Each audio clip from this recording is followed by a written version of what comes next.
Welcome. Good evening, everybody. Welcome back to another If by Whiskey. I'm Good. Jason, host of Drop the Mask podcast. This is Mark. Good Mark, evening. what do you Welcome, do? welcome, welcome. Woo! It's been a while, my friend. Knocked Conscious made a triumphant return this last week. It puttered in comparison to our stellar collaboration, sir. It's got nothing. It's two people watched it, but it was fun. Zach and I watched it, so it was a good time. We had fun. Yeah, I caught some of it. You guys are good together. I like that. We're It's a good good together combo. too, man. We're good together Well, too. of I haven't seen you course. It goes forever. without saying. How's the end? Have you pushed any of the narco coffee and caffeinated, or has it I been just haven't busy, done man? shit for weeks. Yeah, I've been so busy, but someday I'll get back to it. I like the concept. Just 10, 15 minutes in the morning, talk about whatever's going on, put my I little love spin it. on it. I love it, but Yeah. it's really off the cusp, so it does require a different skill set in a weird way. And if you haven't Yeah. practiced it, right, it's kind of because like you're sharp, you're witty, but I don't like you don't have the confidence in yourself to do that like for a long time. And I just talk shit all the time and mean nothing. So I'm really good at that part Yeah. without actually having the thought behind it. So it works Yeah. out. When I start talking, I'm like listening to myself talk and judging it and like Oh, realizing what I sound like. And so I just kind of stop and I think, oh, I got to pause, recalibrate what's going on. Yeah. totally get it, man. I just Totally did get it it. again. Well, Just no, did it there we again. go. Look, it's been a whole another couple weeks because you had a break, then we had one, and then we had another break. It's been a Mhm. while, man. I'm really happy to see you. We've been talking about this one for a really long time, but we got a couple Mm. things, couple items we need to check off before we continue today. First of all, welcome to another beautiful If by Whiskey. I actually went to the Costco on sale, Woo. Glenfiddich 14-year, $10 off. I think it was 14. like That's a good one. $36.99.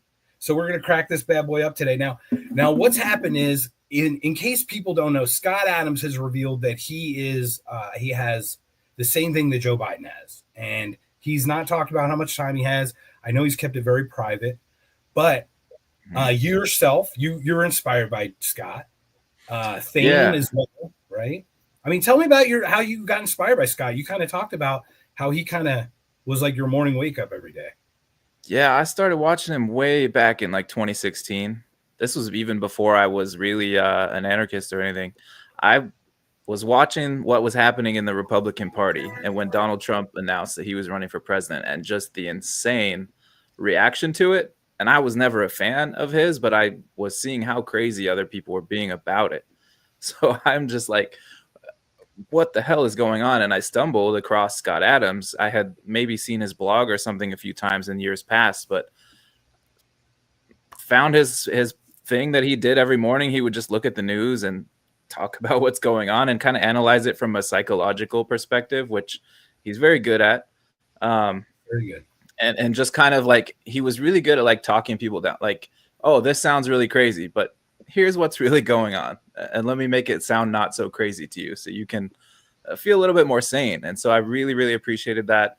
I watched him for years, probably 3-4 years, pretty regularly, not every day, but a few times a week, because he does a daily stream, and I can't keep up with that. But yeah, he's good, man. He's got several books. I would really recommend go read Loser Think, especially Win Bigly talks about Trump's rise and his persuasion skills, stuff like that. So yeah, really sad to hear about his cancer diagnosis. I'm not sad at all about Biden's, but Scott Adams, yes, very much. Yeah, well, it's interesting with Biden. It's like he's lost what, two children, a wife, and cancer. Like, there's this weird karmic energy that seems to be feeding back. There's like a feedback loop on that one. It almost seems right. So, Yeah. but so in honor of that, we've decided today we're going to do. He has the famously known simultaneous sip, Hmm. and I started thinking about the simultaneous sip, and you and Thane brought it up and stuff, and it's like a mantra. It's almost like a ritual, like a morning, Hmm. absolute daily ritual, but it synchronizes everyone for the day. Yeah. So, yeah. So we thought And about it. Oh, go ahead. he also like almost at least almost every day he says, "Oh, this is probably going to be the best show ever." So in that spirit, also, this is going to be Also, our best show ever. Right. This is always going to be something we're going to achieve greater every time. The highlight What of your Monday. The highlight of the Monday. So we are going to do an honorary, hopefully whiskey for real, because I've actually bought some, and I don't even drink. I do not drink, ladies and gentlemen, but it's going to happen. And we decided we'd play with it. We didn't want to do, I thought of a synchronous sip or the synchronicity sip. And then you came up with a brilliant idea because we've been talking about this kind of theme for our podcast as well. Yes. The simulation sip, since we are living in a simulation, everyone knows it. There's no denying it at this point. We are. There's no denying it. 100% we are living in a simulation, ladies and gentlemen. There's no possible way that we can't be.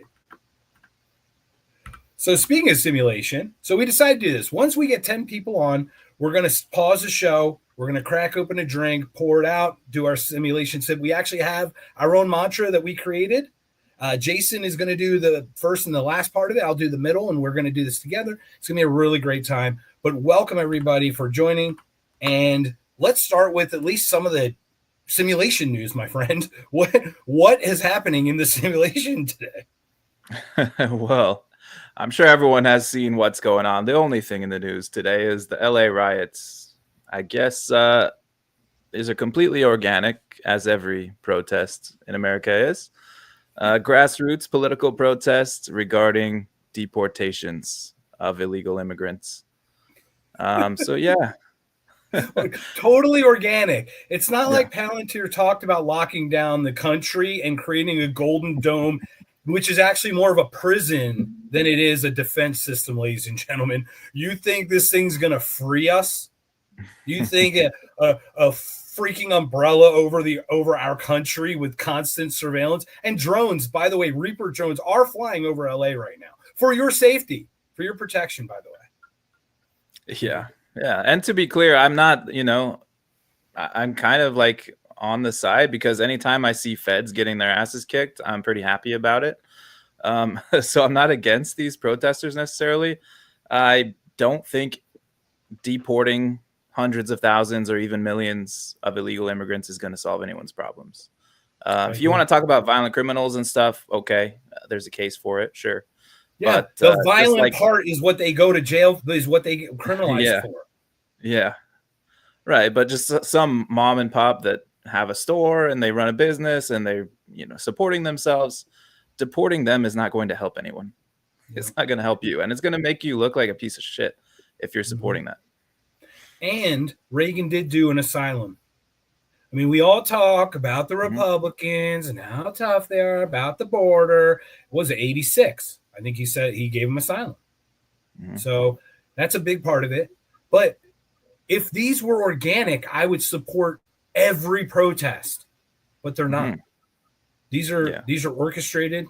These are designed. Now, I know people are just mob mentality once you hit a certain tipping point, but that creation of this thing, the actual foundation is orchestrated. And it's to take away, it's to Patriot Act 3.4 and 5.0, whatever one we're going to.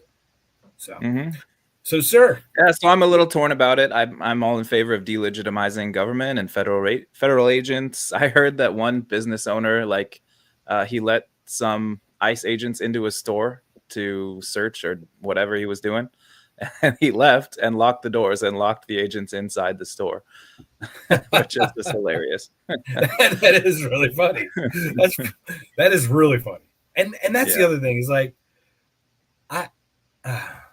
man, I don't know. It's like, it's hard. This was my prediction that didn't happen. I thought they were going to let the crime get so bad in Philadelphia, Chicago, whatever, for that 4-year block, that there was going to be talk of a federal police force. I just sensed that happening. I sensed that when you had Dick Durbin or Chuck, one of these people, one of these politicians say, we can let them get to better citizenship if they serve in some kind of military capacity. And you're like, I don't want foreigners. I don't want people not married to this country looking over my freaking shoulder. You know what I mean? Like, this is exactly how they control, is they take a group of people completely detached from the nation, because we are the nation is us, this collective, whatever you want to call it. We can call it government, whatever, but we're a nation. We're kind of Americans, right? If people ask, we're American. Most people are not ashamed of being American. Okay, we're pretty darn well. First of all, we'll say we're lucky more than we are proud. We are lucky to be Americans. But that all said, these people come in and now they're going to take this displaced group of people and they're going to be the military police force over us, and they're detached. They're not our neighbor. All they see is, I see citizenship in the future. I don't see, I get to live with these awesome people next door to me, right? They see the wrong means. The correct means is I get to live in a nation next to a neighbor who has certain core values similar to mine, and together we can better ourselves and each other and the area and the community and work that way. And all we see is this top down. Yeah, no, a lot of people only see that, the government's going to pay for me to live here. So let me go across the border. I'll get welfare. I'll get a luxury apartment paid for. I'll get to stay in a fancy hotel. I'll get my food stamps. I'll get free education. Anytime I go to the hospital, I'll get paid for that. So, I'm in favor of ending all that. I don't want to pay for them, but it doesn't bother me that they're here. Once again, people who have crossed the border who we don't hear anything about, who've created zero issue. I'm sorry, that's kind of out of sight, out of mind.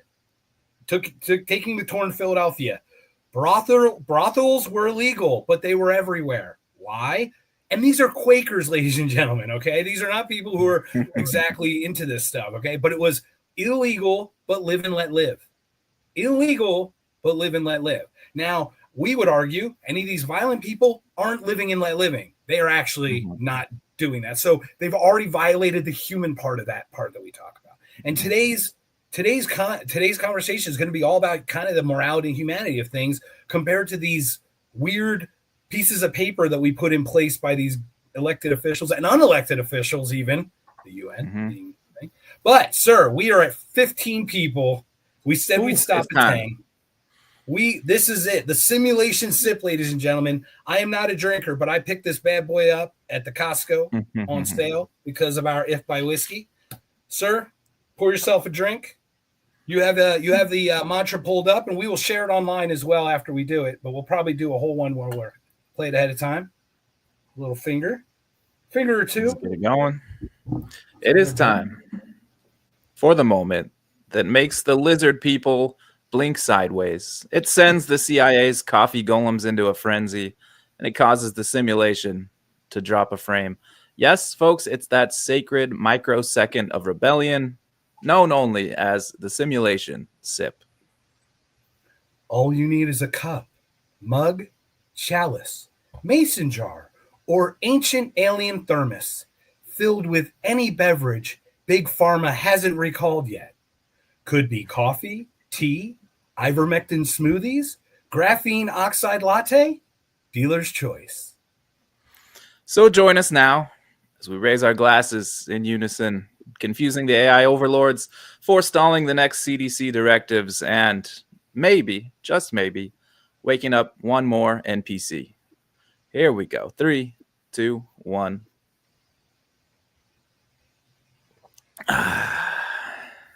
You got to sigh after. You got to do it.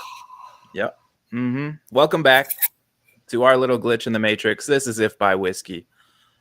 Welcome Very to much the by glitch whiskey today. Every week, let us make this a ritual, my friend. Let us do this. And pull one out for our homie, Scott Adams. Scott Adams, who is with us. He's still with us. Yes. By the way, but this is only an homage in honor because we only get to do this weekly. And this stuff is really good, by the way. Ooh, it's smooth and dark. Oh, it's so good. I haven't had Scotch. The 14-year, man. I got to try that one. Yeah, I'll have to go to the Costco. Seriously, it's like $37. You cannot beat this. My favorite was Oban 14. Even better than the 18, something about it. But anyway, welcome to the Glitch in the Matrix, everyone. We are If by Whiskey, and we've got a banger of an episode. And this is kind of one that organically came up because people keep attacking our people. And they keep making fools of themselves. They cannot help themselves. These people have tripled down, quadrupled down. We're 3 months into some stupid thing, and I don't know. And the most bizarre part about it is they think they're winning. They think they sound smart. They think they're actually winning the argument, and they're not. They sound completely retarded. It is a complete retard fest. Like we were talking, like literally, we just watched. I shared the Cuomo Dylan clip. We're not going to share any of that. Maybe we'll share it next week or something. But just they don't. He still does not get it. Tim Dillon is literally saying he is the guy. People without any smarts or credibility who were shoved. He should have said, like you and Don Lemon, Chris, like you and Don Lemon, for example. I've got plenty more in the Fox side, like the Jesse Waters, who slipped in, who got to slide in the DMs after Tucker left. But that's about it. I mean, these people are silly. Anyway. So the topic, sir, what do we decide to come up with today?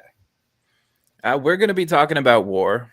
So people may have seen Dave Smith recently on Piers Morgan talking with this lady, some lawyer in Britain who was defending Israel. Kind of in my opinion, embarrassing performance by Piers, who was just completely talking over her, not letting her say anything. I would have liked to hear her speak her piece, but she did get it out eventually, and it wasn't convincing. So people have this idea around war. What should it be? What's like justifiable? And then we found, or we've known about it, but we decided to discuss just war theory. What makes war defensible, if anything? And as a person who is very much against war, you'd be hard pressed to get me to admit that any war is just. I don't really think so, but we're going to go through the ideas. We're going to talk about things that have been put in place for over 1,000 years. Ideas that have, they're not really enforceable. There's no like super government agency that can go in and enforce these things. But you hear stuff about like war crimes, which would imply that there's a war law, right? There's somebody violating that law. So we'll talk about what that means. We'll talk about who may be or may not be guilty of such war crimes. But maybe we can start with Bill Burr, because just a little funny take on it. I thought this would be a good place to start. Absolutely. So we got Bill Burr here. So about that. So we're talking about the war crime stuff. And to your point, I've got a really big bone to pick with Piers Morgan. Mm-hmm. Why does Piers Morgan get to have the luxury of being on the wrong side of every argument initially and then acting like he's a fucking superhero on the back end? He's not. Yeah. He's not. He's an idiot, or he's captured off the. You cannot. There's the way he treated that. Now, I totally think she's had full balderdash, but that woman should have been able to express her stupidity, because that's the whole point. The whole point is to let these morons speak and express how dumb they are, because she sounded so stupid. I mean, how dumb the defense. It's indefensible. Don't talk about a court of law. We're going to talk about all this stuff because the bigger picture, and we'll talk about Dave, morality, guys. I was a grade A neocon. Iraq, Afghan, all of it. Blow them up. Was it kill them first like God sorted them out? That's how it was for me. That's how I believed. I even enlisted, all that. But man, we were lied to about all of it. It's not us against them. These people are just people. I mean, how, to your point, is it the illegal immigrants' fault for crossing the border? Are they the person we should be going after? Or the people who had the shitty policy that bombed the country that they fled? You know what I mean? Like, those are the questions that we ask, right? So, all right. Yep. Bill Burr, sir, you ready? Let's get it. All right, let's start it. It just, I don't know. How the fuck is war still legal in 2024? Can you explain that to me? Like, I don't want these Oprah Winfrey applause breaks. Stop doing that. I'm just asking the question. All right? I mean, as a comedian, I can't call a fat fuck anymore. All right? Even if he took my last slice of pizza and is denying it with pepperoni on his breath, I can't be like, you fat, man-titted cunt. I know what you did. Own up to it. Everybody's like, all right, well, he took your pizza, but that's like no reason to body shame. I mean, It's like, yeah, it is. I can't get the fucking pizza back. At least I can make him feel bad about himself. Right? Yeah, I'm not allowed to do that, but it's still socially acceptable to shoot a missile in the general direction of somebody you're upset with. You're like, dude, there was like kids over there. This is my favorite response. Well, you know, they're using kids as human shields. It's like, well, you got to work around that. Jesus Christ, if I'm mad at my neighbor and I want to beat the shit out of him, but he's holding a baby, right? I wouldn't come in and try to punch him through the baby. That's great, man. Oh, what a good start. What a good start. So he's been doing this bit for years, and this is updated. But like when I first heard him say this, I was just like, that's kind of stupid. Like, of course, war isn't legal. It's just something people do when they can't resolve a conflict, right? But it kind of is.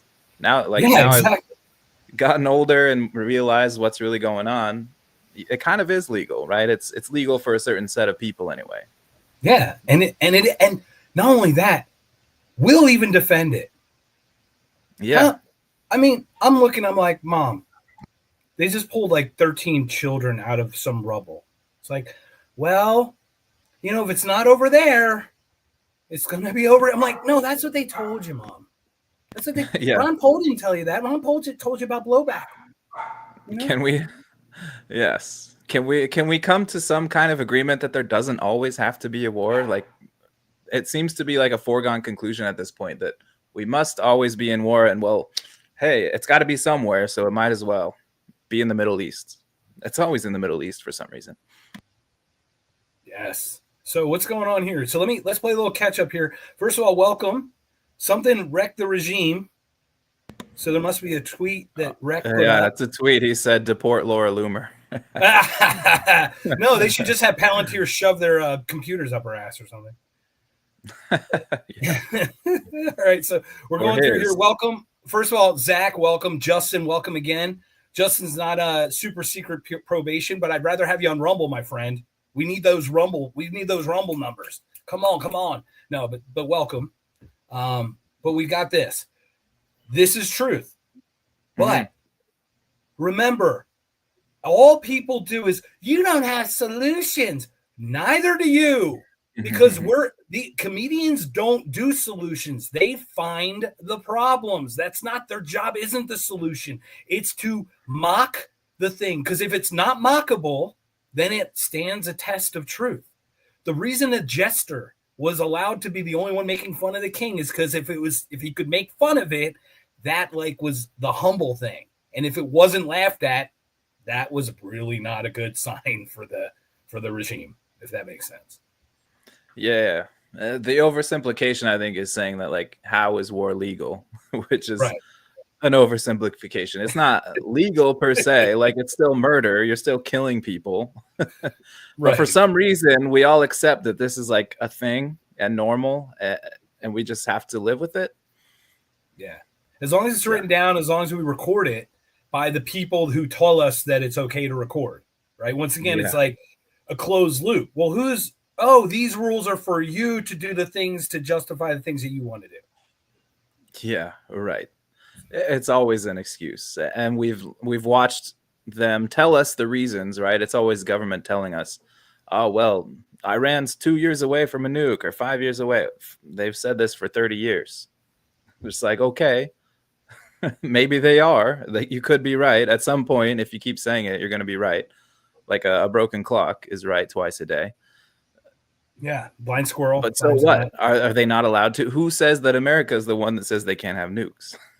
Right. Once again, this is okay. Are we ready? I think this is truth. You can fact check me. I don't mind being wrong, but this is my understanding. How many nuclear weapons does Israel have? 90 to 200, something like that. I heard 200. I thought it was like 90. So whatever that number is, they have nuclear weapons. Do they claim they have nuclear weapons? No, they do not. Are they part of the nuclear proliferation treaty? No, they are not. Do you know what country is? Iran is part of the nuclear proliferation treaty. Once again, you remember that Ukraine attack on the bombers? You know why those bombers were not in hangars, Jason? I don't. Per the nuclear proliferation treaty, nuclear bombers have to stay out in public so that the satellites can see and count how many they are. It is because of that statute that allowed Ukraine to do what they did to that level. You could almost blame the United States in a part for that being successful. But it's so hot outside. I want to park my nuclear bomber in the garage, in the hangar. Yeah, so you can't count it, how many you got. But that's allegedly the thing. So they had to park. They're forced to park them outside. Use so much fuel to continue air conditioning the thing so that I can just get in and it can be cooled off rather than I could just put it in the shade. Yeah, it's fine over there. But isn't that great though? That tyrant Putin is following like just war law theory stuff. He's following international law. Yeah. What a tyrant. What a tyrant. He's following international law, having all his bombers parked outside so you can count them. Like per the treaty. Like, the whole concept though of just war theory and international law is kind of crazy. Like to say like what really got me thinking about anarchism years ago is looking at what the state does and then applying that to individuals, right? Like the state can take your money, whether you want them to or not, and distribute it however they see fit. They can, like if I go rob all my neighbors and do the same thing, I'm a felon. The state can arrest people. They can lock them in a cage for years at a time. And if I do that, then I'm just a psychopath, right? I'm a kidnapper. People apply a different morality to the state, and I don't think they should, because the state is made up of people and not good people, very bad people. The worst people want to get into government. And now we give those people the power to come in and attack other nations violently. But hey, don't worry, we have some rules. So at least, you know, we're kind of tampering our human killing, you know. We're not so much attacking the civilians, even though that never really happens. It's like, don't worry, we have rules. But, you know, how would we really expect those rules to play out? Right. Yeah, exactly. I mean, like we showed when we did the Horton Provoke thing. Ukraine, something of the Azov battalion, the bill that finally got passed or whatever, literally all it said was arms to Azov battalion prohibited. There's no way to implement that stuff. That's okay, sure. Yeah, you got on a piece of paper. Remember that piece of paper that says no firearms allowed? That really stops the shooter from going through that turnstile. That paper really stops that action. Ah, shit, so there's a sign. I guess I can't do my mass shooting now. Yeah, exactly. Oh, it says prohibited. Oh, crap. Oh, darn it. And that's the funny thing. How many of these people are actually the unelected officials pushing these wheels, turning the stuff, making the legislation, while the elected ones are selling it? They're just salespeople for the lawyers and the other stuff that doesn't, you know, to make stuff worse for us. Everything makes it worse. Nothing has improved. Nothing. Now we can say we've all improved generally better. Yeah, sure, but not specifically. And at the cost, there's always a cost of something or someone. Always. So this is not natural when forces like this jump in. So yeah, we're not even talking about the costs involved. The costs of war are astronomical. Just spending money to go destroy things in the world is already a huge cost, let alone the lives involved. But yeah, it's really crazy. So there are international agreements on what war can be. You have stuff like the Geneva Convention. We have ideas about, like I mentioned, what we call war crimes, implying that there are non-criminal ways to conduct a war. I don't like it, but I get the concept. And then we have just war theory, which is not a law or any kind of agreed thing. Maybe the UN kind of has some agreement there, but it's something that's been around for like 1,000 years, maybe more, since the time of like ancient Rome and the Greeks, that they started really thinking about this. What is war? War seems to be something humans are going to do. And again, I don't agree with it, but you know, it's something we're living with. So at least, if I'm putting a positive spin on this, at least there's some people thinking about and trying to put some guardrails on what is acceptable in that case where two nations cannot resolve a conflict. What do we do about it? Now we're at each other's throats. We're fighting. So at least let's try to keep the innocents out of it. That's the idea here, right? 100%. Do you mind reading that real quick from Justin? Yeah, Justin says, perhaps it is natural that war happens. It's been the second oldest profession throughout the entirety of human history. The first, of course, is prostitution. Amen. Effing Yeah. and fighting, right? Effing and fighting Yeah, are the lowest IQ pieces. It seems to be inescapable.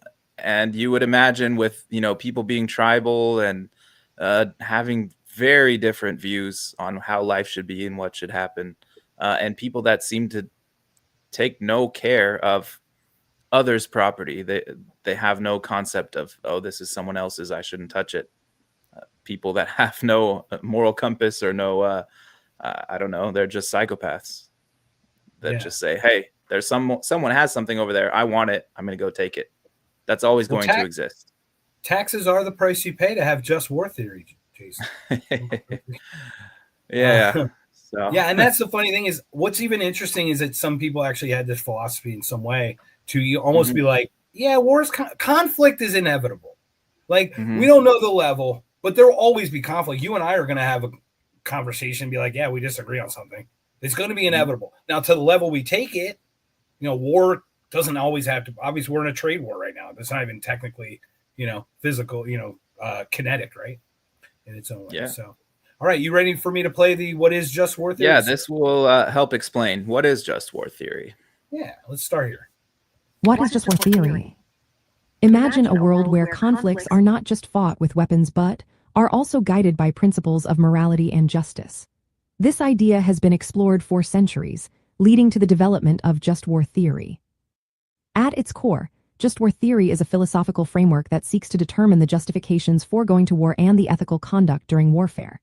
It provides a set of criteria that help assess whether a war can be deemed justifiable.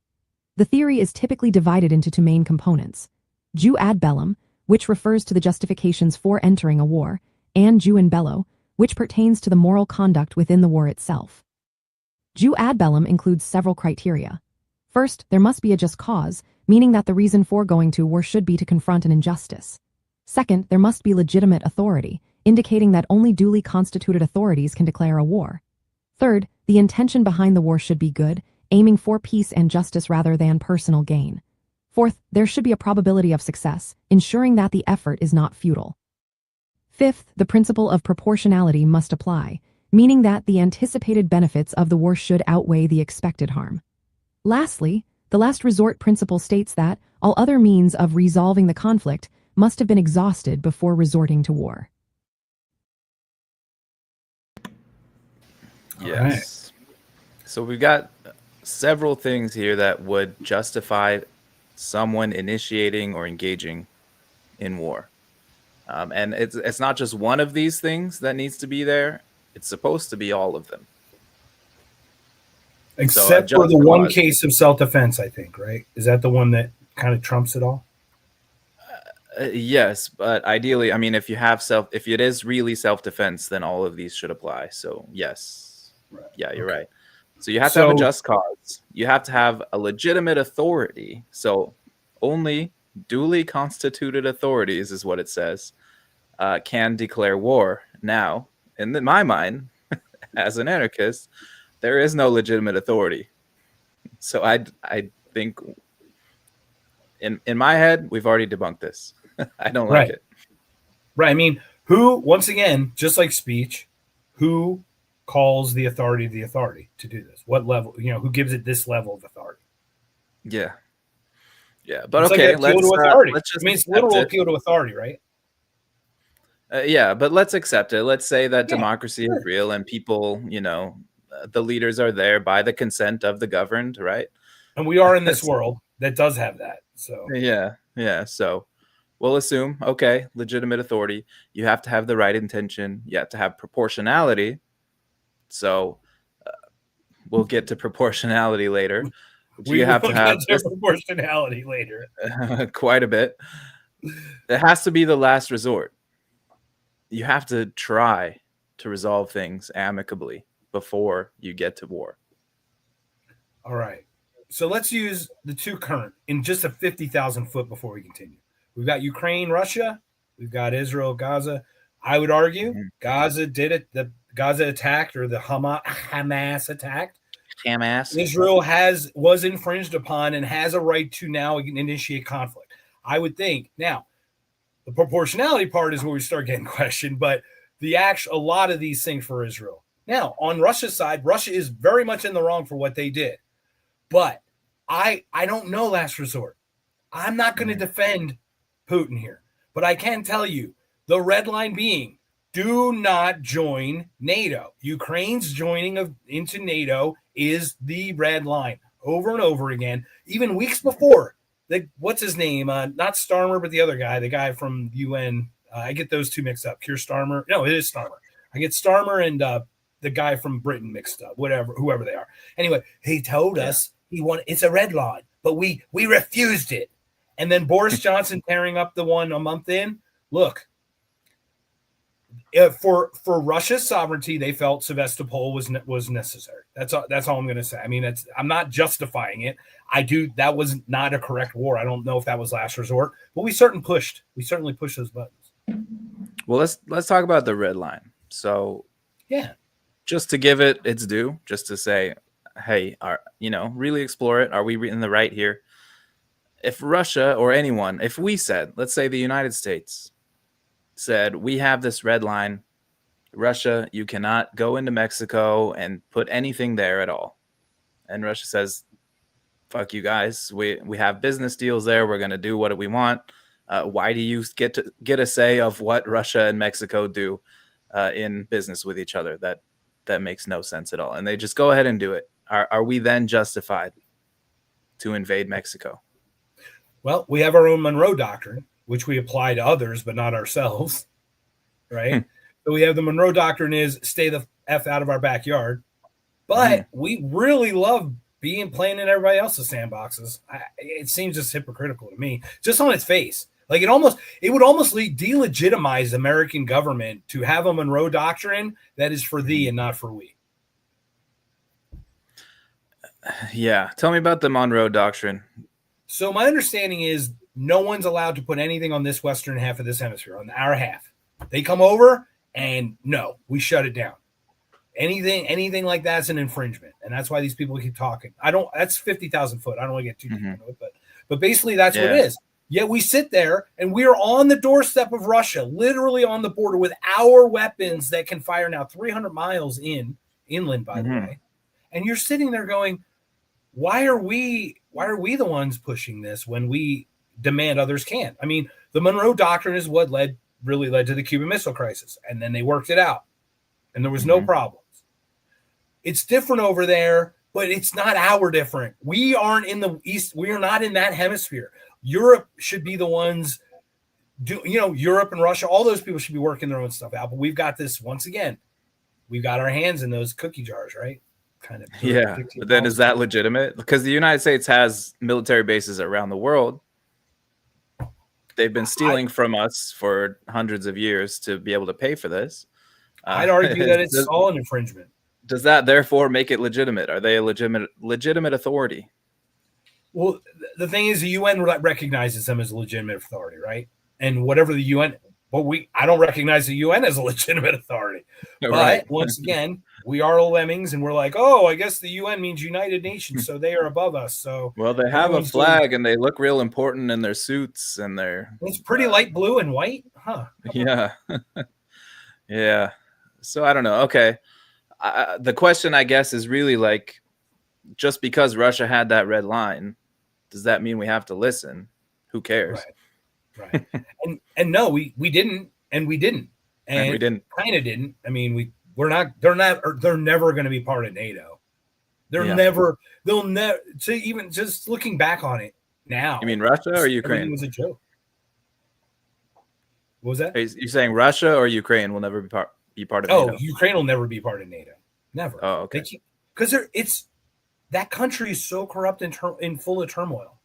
Like the only way that'll happen is if there's if there's actual like global war, and then they literally just suck them up as part of this war that NATO seems to be pushing. I don't know. But then None I of it still sounds would good. say like Russia is not justified in going in and invading Ukraine at that point. Even if they drew this red line, they did Correct. everything they can. They said, hey, we're not doing this. No one's coming into NATO. Even if the U.S. says, yep, we're putting Ukraine in NATO, that does not justify to Russia to go in and kill hundreds of thousands of people in Ukraine. It is not last resort. Their sovereignty was not in danger in any way, to your point, Right. in my opinion. So I agree with you 100%. Once again, kind of like, go you're ahead. kind of looking forward. You're trying to do like future crimes, like Minority Report type shit. You're like, well, if the U.S. puts their military bases here, we know that they're about to attack us. And hey, they might even be right, but well, it's something that hasn't happened yet. Yeah. Proportionality is down the road, right? That's going to be a separate issue we're going to talk about. Okay. So we'll wait to the proportionality. Yeah, let's get into the next clip. So we talked about what constitutes getting into a war. This next part of Just War Theory is going to talk about what you can do in the course of a war that already exists. Once again, we are going to share two parts, but there are three parts. Is what allows you, listen to us, what's allowing you to do what you're doing, your actions. No, I'm allowing to do it, but whatever. What allows you to justify it, right? To get into the war. And then once in it, what are you allowed to do within the scope of the war, right? Those are the two parts. So let me share this one for us. All right. Yeah, very much. On the other hand, Jew and Bellow focuses on the conduct of participants during the conflict. This includes principles such as discrimination, which requires combatants to distinguish between military targets and non-combatants to minimize harm to civilians. Proportionality also plays a role here, ensuring that the force used in the war is proportional to the injury suffered. Just war theory has been influential in shaping international law and ethical discussions surrounding warfare. It encourages a reflective approach to conflict, urging leaders and nations to consider the moral implications of their actions. By examining the principles of just war theory, we can better understand the complexities of war and the ethical responsibilities that come with it.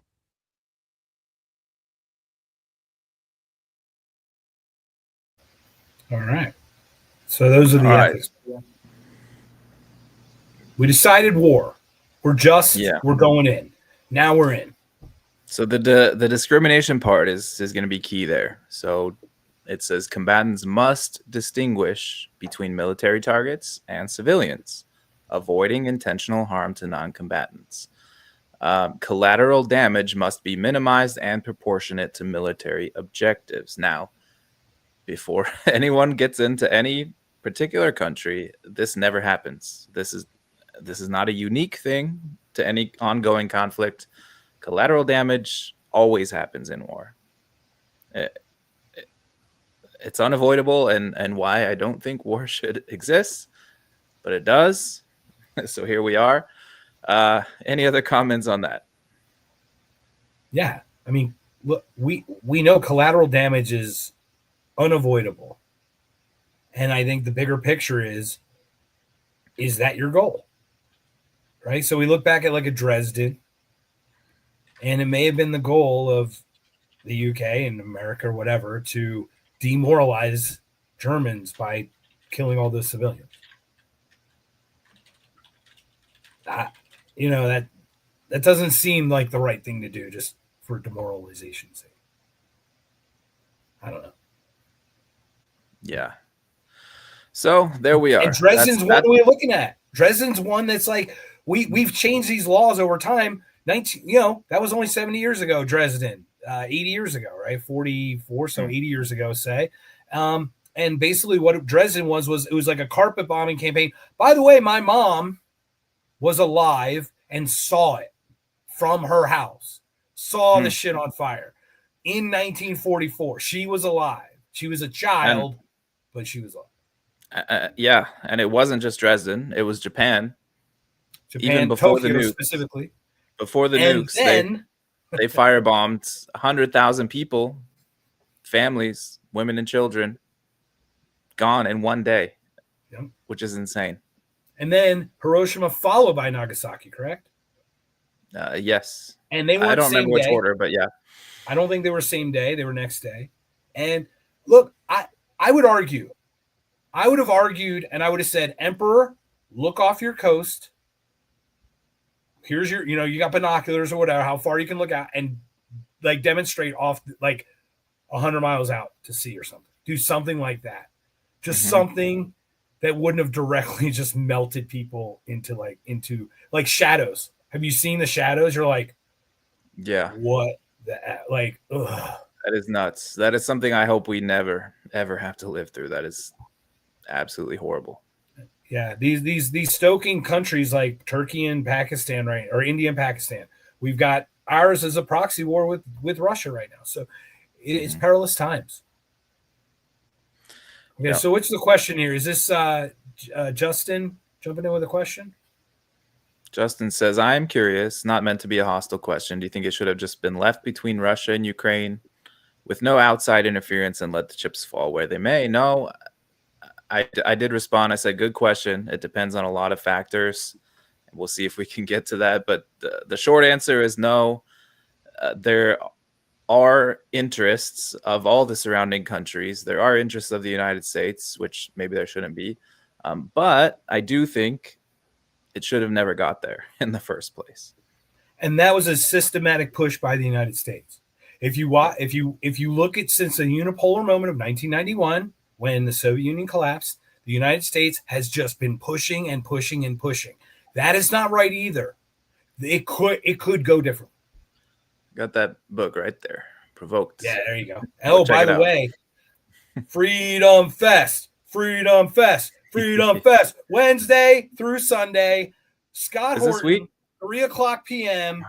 He's going to be doing book signing, and I get to talk to Spike at 5:00 on Thursday. I am so excited, my friend. It's going to be awesome, and I'm actually thinking about doing the Ron Paul barbecue thing too. I'm actually thinking you should do it. Absolutely. Dude, I'd be going alone. I feel guilty. Like, I don't know. It feels weird. I'm a little sad that I'm not going, but my introvert side of me is very happy. Yeah. It's going to be interesting. It's going to be, I'm taking a little different approach. I'm just going to put up a couple cameras. If you happen to go to Freedom Fest, look for this guy with the black shirt, says not conscious on his right here. But do that. I'm going to try to put up a camcorder and literally just have a thing. It's like an end the Fed cam. And hopefully people can walk by and just say end the Fed. And we'll put clips up about it. Hopefully people have fun with it. I don't know if they'll let me do it, but I'm hoping that's going to be a fun thing to do. So, yeah. Anyway. If you say in the Fed, you can do anything at Freedom Fest. Yeah, I hope so, especially at Freedom Fest. They let you do anything. You can grab him by the pussy. You grab him by the pussy. They let me even do it. He likes They let you. They want it. Oh, Jesus. Anyways. Right, so where are we at, my friends? Welcome again. We're talking Just War Theory. We got 30 people online. Please jump in the chat. We've got some great questions. Yes, Justin makes great. Should they work it out? I actually do think look, Pennsylvania. I used the Pennsylvania police force was the first paid police force in 1844. There was a huge riots in Kensington. Okay, and the voluntary police force of Philadelphia wasn't out that far, and they're like, we don't want to get killed, so they didn't. So what they did was they incorporated the whole area around them to get taxes to pay for a federal or a police department in Philadelphia. Now, that didn't get implemented until 1854. So in those 10 years, they worked it out. They worked it out. They didn't. You look back and go, whoa, guys, what's going on now? Oh, they're living together neighborly? Okay, maybe we don't need to have this freaking police force. Maybe that was an anomaly. That's how growing pains work. That's how we meet. Like, that's how it works. That's how assimilation works. It's not pretty, but it's way less net detrimental than an overall centralized force doing it this way, because it's way more massive on an en masse scale. Yeah. That's my 2 cents. Yeah, you could imagine in the case of like Russia and Ukraine, you could imagine like surrounding countries or even surrounding people, if you don't have countries, saying like, hey, what Russia is doing is really messed up. We want to fight this. Here's some money. Let us support you. We're actually going to volunteer. We're going to go fight for you because we believe in this cause. But that's not what's going on. So once again, Zach, whom we love, wants us to do a deep dive into where is this guy? Is this it? First Crusade. Maybe we'll do that. Deep dive into why the First Crusade was called. Maybe we'll do it with Zach. So I'm not well versed in the Crusades. I know there's a lot of Yeah. politics. This kind of goes all the way back to those days. So Yeah, I'm not sure why it started. I know there was a lot of conflict there, and I'd be very interested. So let me do some research. Maybe we should have Zach on. We can do an Yeah. episode with Zach and talk let's about do it. it. Yeah, Zach's very passionate about his Christianity, and once again, I don't come of the faith, but I know that Zach's faith is like direct and for him pure, like a direct thing. It's not through some institution where he's gaining power. This is Zach's actual personal faith. And just like Justin has a personal faith. Everyone whom I disagree with about what our interpretation is has nothing to do with a disagreement on you as a person and what you believe. So, well, a little bit. Yeah, well, that's because I'm awesome. You guys suck. You're too nice. Just say it. You don't appreciate him as a person. It's okay. All right, my friend, where are we at? All right, let's get into these clips. So we got some stuff from Dave Smith again on Piers Morgan, not the recent one with that lady. It's with John Spencer. John Spencer, a former military guy, trying to defend what Israel's doing in Gaza, saying that Dave does not understand international law. He doesn't understand that this is justified because of all the things he's about to say. So maybe we just get into it. Yep. I mean, I think the over one, which is what me and Dave were talking over X, is that Israel is intentionally killing civilians. I think you got an echo, children. buddy. If you want to. That's not a factual statement at all, because it doesn't even include the base. You having an echo? Yeah, I think you got an echo if you want to mute when you play the videos. Yeah, let me.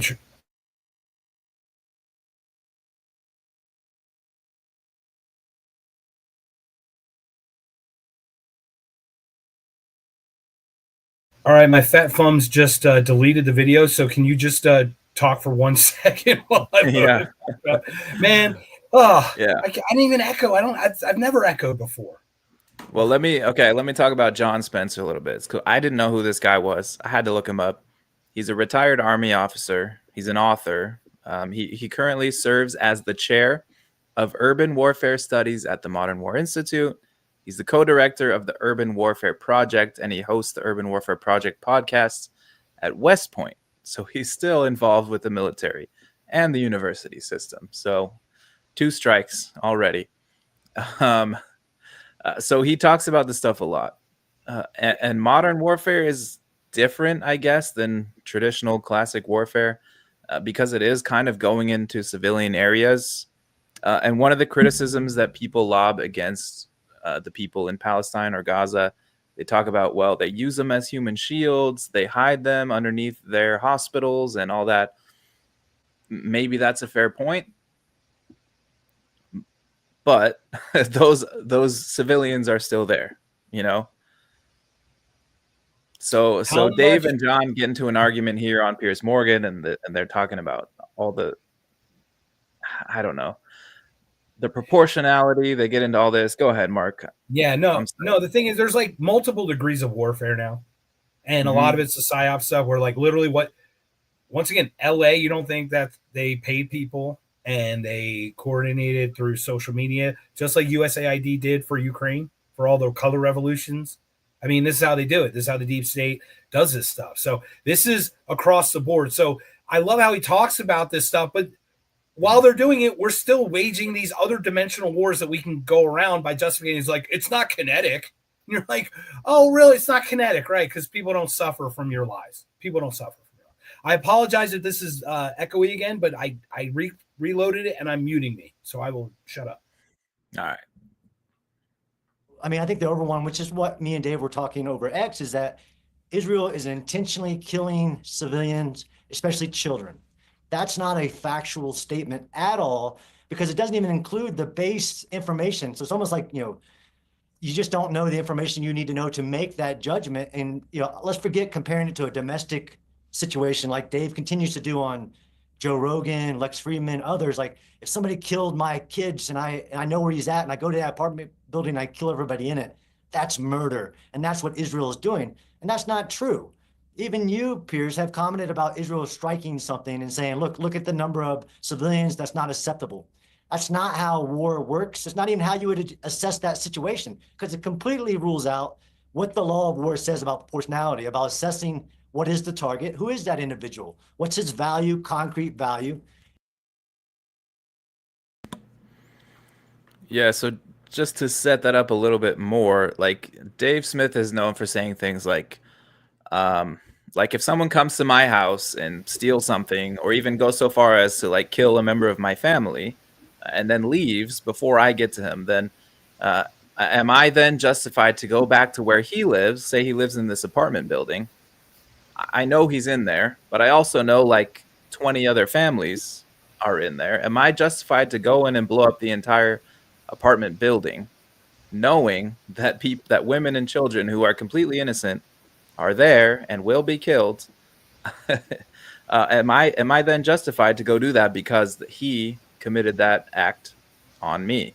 And that's the big question around this whole Israel and Gaza thing, right? I think that's the biggest question. Mm-hmm. I don't think anyone has ever said Israel can't defend itself and have a right to exist and all that. But what is what they're doing? That's not right to exist. So do you think that's a fair analogy that Dave makes? I do, but it's even worse on John Spencer's half, because Flower Massacre. Let's just indiscriminately shoot at people grabbing food. The ambulance. Let's shoot at people who are unarmed in well-lit, flashing emergency vehicles. We'll gun them down and then bury it. The Hannibal Directive. Let's blow up half of the parking lot at the music festival and then bury it. Oh, the newest food riots. Oh, the three hostages who literally were hostages that they gunned down, and they're like, "Hi, we're hostages." So, and you can see people starving, people like right, just looking like they're in a concentration camp. Kids, little kids, right, counting calories going into any nation, blockades of all sorts. Like, yeah, what sovereignty did they have? Like, yeah. We calculated there are this many people, and you need this many calories to survive. So that exact many calories go in. But then if you try to get those calories, we'll shoot you. And I do not condone terrorism, but last resort, I do think, and once again, Israel was the aggressed upon nation here. It is my opinion that they did this on purpose to get the eyes on it, because of they were going to get squeezed out of that Abraham Accords. I really think they were getting squeezed out. Saudi were looking at the dollars going, okay, well, I guess we don't need to worry about, okay, I guess, Qatar, everybody was kind of looking to square them out. And some of the nations stayed together, the Houthis, and Lebanon. And I don't defend that. I don't agree with the ideology. I hate that I'm forced to act like I have to defend people I don't agree with, like 99% of the time. But yeah, to be clear, no one is defending Hamas. No one. We are not here to do that. That is not the case. Was that almost their last resort too? Like a jailbreak? It may be, because you talk about, well, was this their last resort? They got attacked. Israel did. And maybe you got to hit back. Maybe that's justified. But why are they attacking? What happened before October 7th, 2023? Right. And to say, why aren't you just driving them back to their border? Yeah. And then setting up a perimeter currently while you work this other stuff out diplomatically. Are they truly a free people? And people like to point to the fact that, they had an election. They elected Hamas, right? But how long ago was that? That was like 20 years ago. Yep. They're effectively a dictatorship. Their children, right? Half of their population did not vote. Like over half is like under that age. Yeah. So, it's pretty crazy. They are within their borders. They're under the control, or they're at least under the threat of a terrorist organization, which is Hamas. 100%. Without their borders, outside their borders, they're under the threat of Israel, who does not allow certain things to go in, including food at this point. And they've had these border checkpoints for a long time. We talked 2005, but come on, Douglas. They haven't been a sovereign nation. They wouldn't let sugar in because you could turn into alcohol and a fuel. Mm-hmm. Dual use. Remember the dual use stuff? Come on. Like They're And you can see all clearly kinds of videos of them spilling out food at the checkpoints, not letting it in. dumping, You cutting can watch open, them right dumping. now shooting people who attempt to get to the aid supplies. Right. And where is that, John Spencer? Come on, man. That's just too. That's beyond the layer. I think we would both say, and most people would, if they really knew what was going on. Oh, did you hear Greta Thunberg got arrested or got pulled over? They got sucked in. They're going to give her the tour and show her the video from October 7th. It's going to like send her to convince her Auschwitz. that Israel aren't baddies at all. No, they didn't do a goddamn thing. Nothing. Well, no, October 7th. Oh, Hamas. If everyone just got the tour that Douglas Murray got, we'd all be That's fine. the one they're getting. That's the one they're getting. Okay, I'll wait for Joseph. Go ahead. Let's wait for that. Let's move on. Let's go to Douglas Murray because I thought this would be a good place because they were talking about proportionality. This is back in 2023. I think it's just a few days after. A week. Yeah, I think it's the 12th of October. A few days after the attacks, which were awful, of course. I shouldn't have to say. Yeah. But here's Douglas Murray on illegal, the complete shitty acts of the terrorist group Hamas. Right? That's what we're talking about. Mm-hmm. You ready, sir? The siege of Gaza, cutting off all supplies of fuel, the last electricity plant, that's gone. There's no electricity, there's no running water, there is no food going in, there are no other fuel supplies going in. Borders closed with Egypt as well. Bizarrely little criticism of Egypt for that, interestingly. Is that, and while raining down missiles on buildings which they know are going to kill civilians, we know hundreds and hundreds of civilians have already died, many of them children. Is that a reasonable, proportionate and moral response by Israel? There is some deep perversion in Britain whenever Israel is involved in a conflict, and it is the word you just used, proportion, proportionate, proportionality. Only Britain is really obsessed with this. I've heard it for the last few days incessantly. Proportionality in conflict rarely exists. But if we were to decide that we should have this fetish about proportionality, then that would mean that in retaliation for what Hamas did in Israel on Saturday, Israel should try to locate a music festival in Gaza, for instance, and good luck with that. Should try to find a music festival in Gaza and rape precisely the number of women that Hamas raped on Saturday. Kill precisely the number of young people that Hamas killed on Saturday. They should find a town of exactly the same size as a town like Sderot, where I've been many times myself, and make sure they go to door and kill precisely the correct number of babies that Hamas killed in Sderot on Saturday, and shoot in the head precisely the same number of old age pensioners as were shot in Sderot on Saturday, just to choose one town. Proportionality in conflict is a joke. And it's a very strange British concept which we've had, that only the Israelis in a conflict, when they are attacked, are expected to have precisely the proportionate response. No.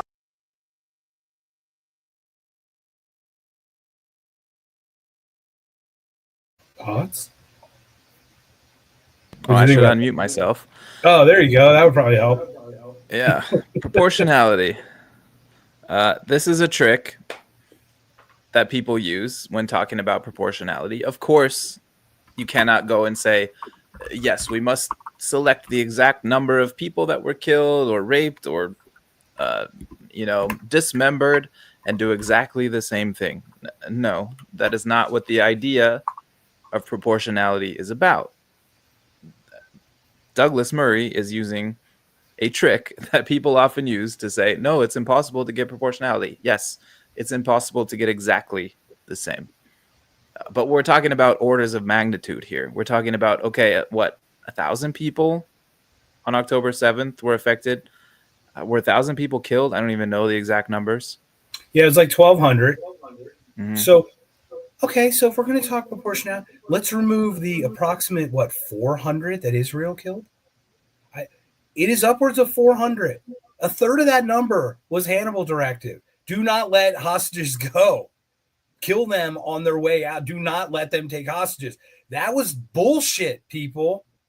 Like, you actually do not even understand that they fired missiles at those parking lots at the music festival. They extended the music festival. You don't think they knew? You don't think they knew stuff was going on? Well, Bono literally gets told you were like in the CIA by George Bush. Literally, George Bush W. I shared that clip with you. We'll have to share that another time. This is craziness. It's just utter craziness. Proportional. All it is are children getting pulled out of the rubble now.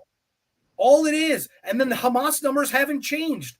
So even if proportionality was the thing, looking at a year and a half into this, where's your objective actually being like achieved for this proportionality that you're getting? And I'm just looking at some numbers. This is what's been reported. May not be 100% accurate, but let's look at some different sources. So the Gaza Health Ministry reported 50,000 Palestinians killed since October 7th. The London School of Hygiene and Tropical Medicine estimated 64,000 traumatic injury deaths since October 7th. The United Nations estimates 45,000 deaths with another 10,000 bodies that remain under rubble.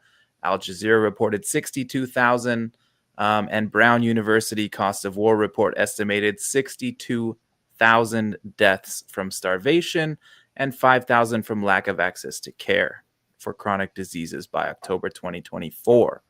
That is not even up to today. So we're talking about 1,000 people to somewhere around 60,000 people. And starvation of all the things, with at least the food getting to the border, with all that, that number is like, it's unbelievable. It doesn't make sense. That's not a really I mean, and besides that, proportionality. What about also property would also be part of the proportionality, wouldn't it? Was it property life? Look at Gaza now. It's literally a parking lot. It's literally an unparkable parking lot. You can't park on it, but it's just flat. Rubble everywhere. So and look, where's that? I get the impulse to say, like, hey, if that happened in my town, somebody parachuted in and started killing and raping people, fuck yeah. I'd want to go fuck them up as much as possible. So I understand that impulse. I do think Israel has a right to defend itself. I do also think it didn't start on October 7th. This is not the beginning of the history of this conflict. Yep, that's true. As all, we can always go back in time, and there is always conflict, and good conflict resolution is prosperous, and bad conflict resolution is dangerous. And I can look at what's actually happening and understand that the people that are being killed and starved to death are not involved. These are not Hamas fighters. These are kids. These are little kids. You can go look at little kids with their limbs blown off. 5-year-olds with no legs because they were in the crossfire of bombing raids. This is horrible. Like, how could any leader go in and actually justify this? This is sick. Yeah, I mean, how many times we're like 1 week, 2 weeks, 3 weeks, 6 weeks, 10 weeks, 12 weeks of no food getting in the board. 12 weeks. Oh, they have a 5-month. They have a 5-month surplus. Really? You're counting every freaking calorie. They got a 5-month surplus. Where's the surplus? Oh, it's probably buried under the 18 tons of fucking gravel you shoved on them when you blew them up. How about that?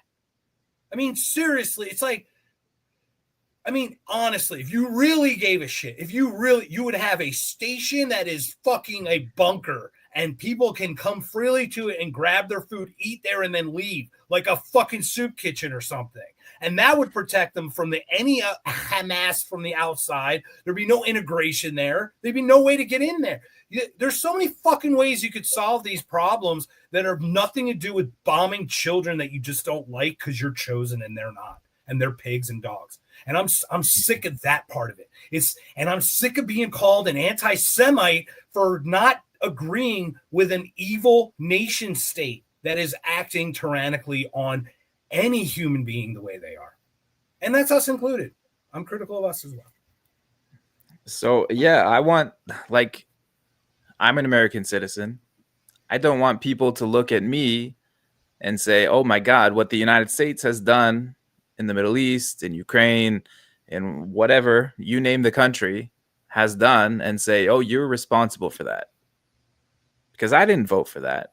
Even if they said, "Oh, you had a vote. Your president did this. You guys voted. You got 55% of the vote, or 50.1% of the vote. That means everybody in the United States is responsible for that." No. Right. And be clear, Hamas only got a majority. I think they got a majority. They didn't get a plurality. They got a majority. Simple majority in most of the cases. Now, And 20 years ago. And they were funded by Israel.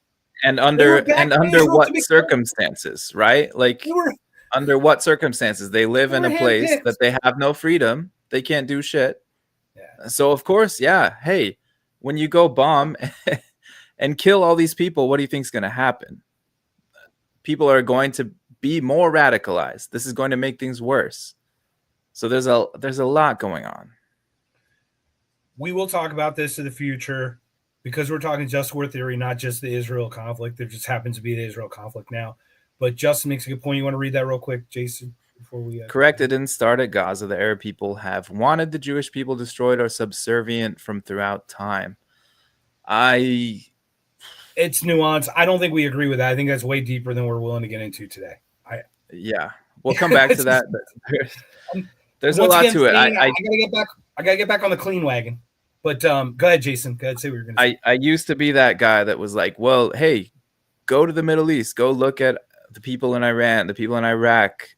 They are out there screaming death to America, death to Israel, death to Jews, death to Christians. Look what happened in Lebanon. They attacked the Jews and the Christians. They forced them out. There's something there. It's not nothing. I'm not discounting that. Right. And once again, we have 35 online here. We have 35 on Rumble. 35 live on Rumble. Jason, that is the most we've had on a Rumble channel. So thank you so much for everyone doing the conversion. We're starting to see the conversion slowly happening to Rumble, because we don't care about those other people, the YTers and the whatevers. This is where we're at. Rumble is where we're staying, and I'm so glad you could join us for If by Whiskey. We were talking about just war theory, and there's so many things to go into. Sir, I'm following your lead. Where would you like to go Let's next? keep moving. Let's go to the next clip. We're back to the Piers Morgan interview with John Spencer. Yeah. All right. We want to set this up, or are we good? I think we're good. He's going to keep talking about what's going on in Israel, what Dave doesn't understand about it, blah, blah, blah. Here we go. He rules out what the law of war says about proportionality, about assessing what is the target, who is that individual, what's his value, concrete value, and then, which a lot of people leave out, is what precautions did Israel take, like we just saw recently, of calling everybody in the building and saying, look, the terrorist is using this building for a military purpose. You must leave. You must get out of this area, or all the other steps, these civilian harm mitigation measures. So that one's a really huge one, but there are other ones, like when Dave said that there are more children that have died in this war than any modern war. That's just, of course, Douglas called that out, but there is a whole list of them, from the blockade, from the occupation, like all of these things were just counterfactual and not a logic that leads to a conclusion, but he's really convincing, and that's what I have a problem with.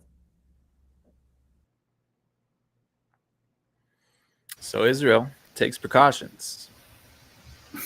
Don't you know that? Like, they mitigate civilian deaths by telling them, hey, we're about to bomb you. After telling us that they never shot at them in the first place. And then after saying, oh, no, then we fired a warning shot. Oh, no, then we shot at them. Oh, no, we just indiscriminately shot at them. Like, the story changes. Every story is, no, we didn't fire on them. Oh, wait, no, we warned them. Oh, no, wait, we gave them warning shots. Oh, no, wait, we just did destroy them. Everyone. I've not seen one where it's been like, oh, yeah, it's been reversed. I've not seen it been like, oh, this happened, to be like, yeah, that actually did happen that way. How about that? No. We've given how many examples of, time to this recent food massacre thing. They're shooting at people running toward food. Yeah. But does anyone remember the Running Man? Remember the beginning of Running Man? That's what Arnold Schwarzenegger went to the game show for. Food riot in progress. I'm going to shoot them down. No, there are people down there. They are civilians. You cannot hurt them. Yeah. But let's even take them at their word. Let's say this is happening. Let's say it's real. They're distributing leaflets. They're sending mass text messages now in the modern era saying, hey, you guys better get out. We're about to bomb you. This is something that I used to see on like PragerU, right? Where he was like, well, Israel's so moral, they tell the civilians to get out of the way. And I bought it. I was like, okay, yeah. Wow, Israel's actually good guys. And the other guys are saying death to America. So why would we be on their side? And to be clear, I'm not on their side. I'm not on either one side. I bought it too. But how does that work, right? You say, hey, we're about to bomb you. Where are those people supposed to go? If someone gave you a pamphlet and said, hey, Mark, we're about to fuck up your shit. We're about to blow up your house. What do you do? Where do you go? And you live in Arizona, you live in America, where, okay, you actually do have some freedom to leave and move around. But in Gaza, you don't have much option. You don't have a place to go. All the borders are locked down. You can't really get anywhere. You can't leave. Stuck. You're stuck. And plus, that's your shit. That's your house. What are you supposed to do? It's baffling to me. It's baffling to me. Like, these people literally don't have pots to piss in, and they're your enemy. Like, I get the terrorist group is bad. That's not like, but outside of that, okay, so John Spencer, is proportionality killing them and then putting on their dresses and dancing around? The social media just doesn't send out alerts where they're bombing you so you can be safe and get away. No, they're sharing their lives of how they rape, pillage, and murder these children and women, and then put on their clothes and dance around like it's a badge of honor, like it's a trophy. They actively fight to defend raping male prisoners in Israel. Remember, there was a riot in Israel for pro-rapists of prisoners and people who are like, hey, maybe we shouldn't butt fuck our prisoners. Well, if you're the chosen people, you can. Like, sorry. Yeah, sorry. I wasn't even going to go there because I don't even know 100% how true that stuff is. There are videos. Well, no, I understand the riot was real. There was a group of people that were raping people in prison, and there was another group of independent Israelis going to stop them. That created an actual riot, and they actually took the side of the rapists, the people who say it's still legal to rape prisoners or something. Okay, sure. I don't remember that being in any law book. I don't remember that one. Zach says, Dad's in a drunken rant again, Mom. One sip of this thing. Don't make one of these days, Alice. You weren't kidding, man. I understand why you say you don't drink. Now you know, man. Now you know. No, I've just been amped up. I haven't seen all our people. Like for 2 weeks. I'm really excited about this one, but I get really amped up because I care too. I just don't want to see like dead bodies being every scroll. Like, I'm not looking for it and it's there. So imagine people who's like, it's in their algorithm. They just cannot get it out. I really try to avoid that stuff, but it still comes across. I hate it. But let's keep moving. Let's see. This next one's going to be Dave's response to some of these questions. So it'll be good to hear the other side. Yeah, because we don't share the other side ever. Because All right, my friend, here you go. Yeah. So to the analogy that I'm making, and you know, as you were quoting me on Twitter the other day, I'm not saying that I'm not familiar, although I'm not claiming to have your level of expertise with international humanitarian law, or you can assert that war works a different way.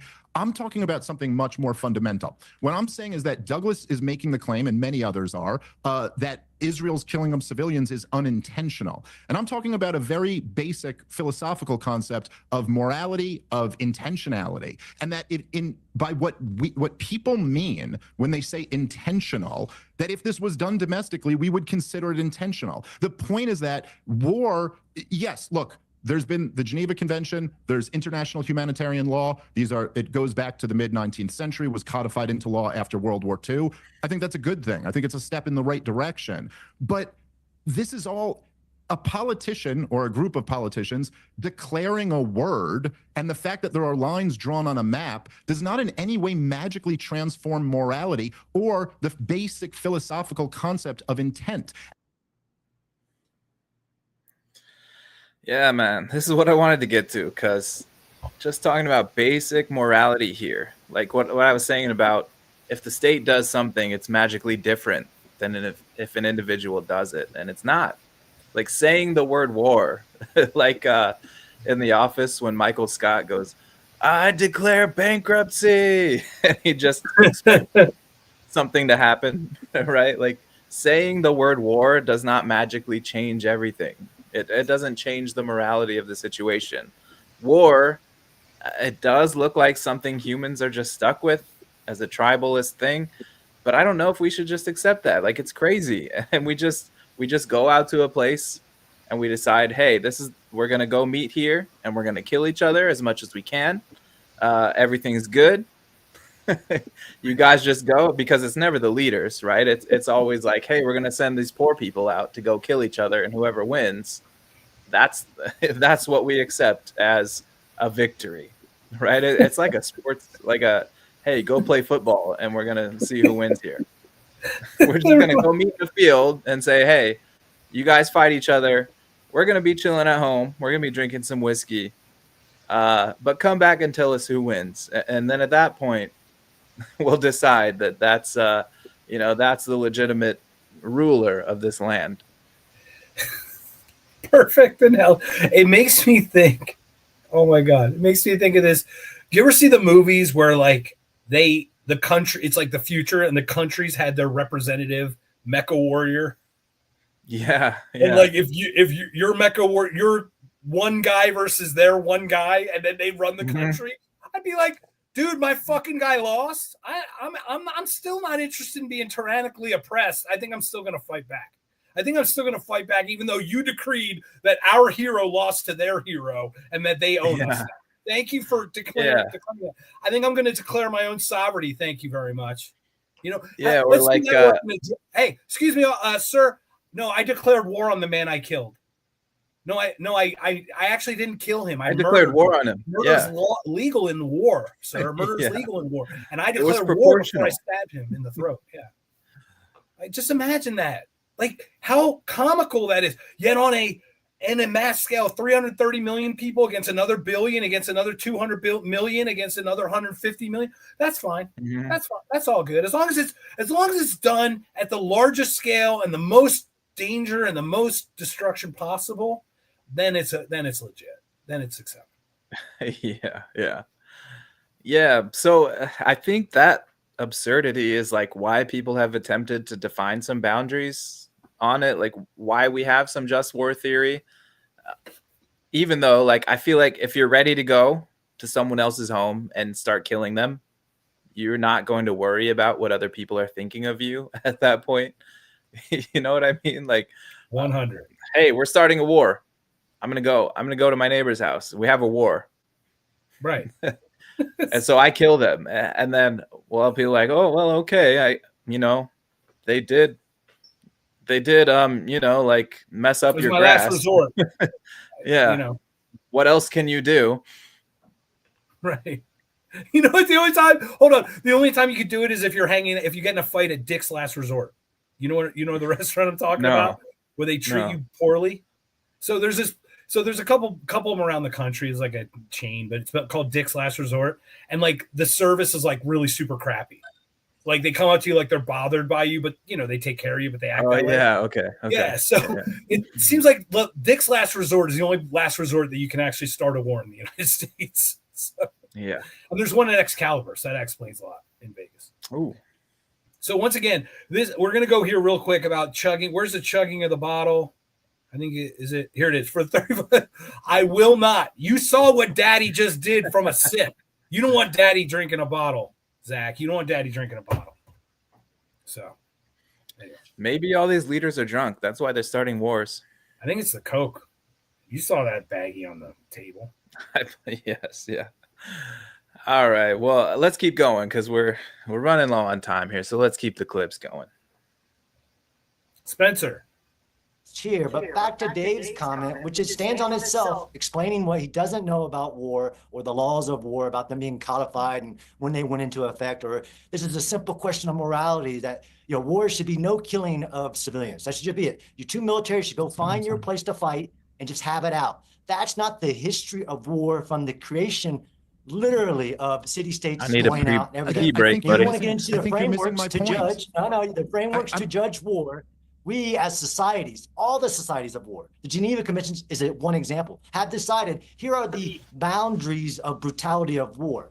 Like, we don't bomb innocent civilians. And you cannot say, I don't care what your Haaretz articles say, you're not going to show me that Israel has targeted civilians, intentionally killing civilians. When I can show you measures that Israel has taken that no military in the history of war have taken to get civilians out of harm's way so they can target that terrorist. All right, so we got a pee break. That's why it's blank over there. But we're going to go through a couple of these chats, ladies and gentlemen. Once again, ladies and gentlemen, thank you for joining us on another If by Whiskey. It's been a couple weeks. Super excited. We're talking just war theory. We've got 35 people on Rumble. That's pretty amazing. 30. We're in the 30 range. A couple people have dropped off, but we're so grateful to have you. This is what we're talking about here. John Spencer just talked about these things that the Israel army did. And I just gave about 3 or 4, maybe 5, 6 examples of when they actually went out of their way. There were actual people, hostages, direct hostages, waving white flags they shot and killed. Ambulance workers, they shot and killed. Food, once again, the flour massacre and this recent food riot, these food riot shootings. So that's what we're talking about. So basically, Jason, John said, Israel does it better than anyone about warning people and about caring about. They're so moral in their death. They're moral in their death. What would you like to say about that? Yeah, let's just take a level up here and forget about Israel for a second. You can feel what you want to feel about them, but there is no war that doesn't harm civilians. It's just impossible. Even if you completely take it out to a remote place where only the soldiers are fighting each other and that's it, you're stealing from people to pay for this, right? You got to pay these soldiers. You got to pay for the equipment. You got to pay for the war. There's no way that it doesn't affect people. And it's the worst way to affect people because it's destructive. We talk about economics. Economics is human action. It's ideally, it would be voluntary transactions between people. This is not voluntary. There are going to be always people that want to steal from you, that want what you have, that are covetous, that go and attack you because you have something that they want. Okay. But that does not make war profitable. It's only profitable for a very select few people. I've always said war is profitable, peace is prosperous. Profit is such a narrow thing here, right? We're talking about these military industrial people, all the people in Washington with their suits and their jewelry and their accessories and their cars, their huge houses, all that. That's the profit. But prosperity comes in peace. When you have to pay, to your point, for a thing and overpay, because we overpay for everything, for a thing to destroy a thing and then have to overpay to rebuild the thing that was built, that was already building something in the first place, like a factory, you've tripled down your negativity and you've reduced them, you've ruined the productivity, reduced the livelihood, removing people, and destroyed the property. Now all three need to be rebuilt. And yeah, that's the crazy thing about these wars is like we pay for both sides. We paid to arm the terrorists that became Hamas. We pay for Israel to bomb them, and then we pay for the aid to feed the Gazan people when they're starving. It's just like, why are we paying for everything? Why do we have to pay for all sides of every war? It's just ridiculous. Yeah. And like, I'll be honest, if American foreign intervention was only dropping pallets of flour like in places or something, MREs, I don't know, whatever, meals. Yeah. You know what? My heart can maybe put up with that, but not what we're doing. Yeah. I mean, look, if Israel wants to do that, if they feel justified in it, maybe there's a case, but I'm not paying for it. It's not on me. Right. And once again, I think you and I are not actively anti-Israel here. No. We are not supporting Israel with us. We don't want to support what's going on, is really what we're saying. Yeah. None of us have ever. And you can talk about all the precautions they take. They go warn people and get them out of the way, or try to tell them to get out of the way. But there's still people dying. There's still tens of thousands of women and children being killed. So either they're not doing it right, or those people just can't get out of the way. Right. And they can't. And that's kind of what we're finding. This just war theory either excuses people's actions or is unable to stop them once the actions have started, just to say they didn't follow just war theory. It's really there almost as a distraction in itself, right? Right. So shall we continue with Douglas?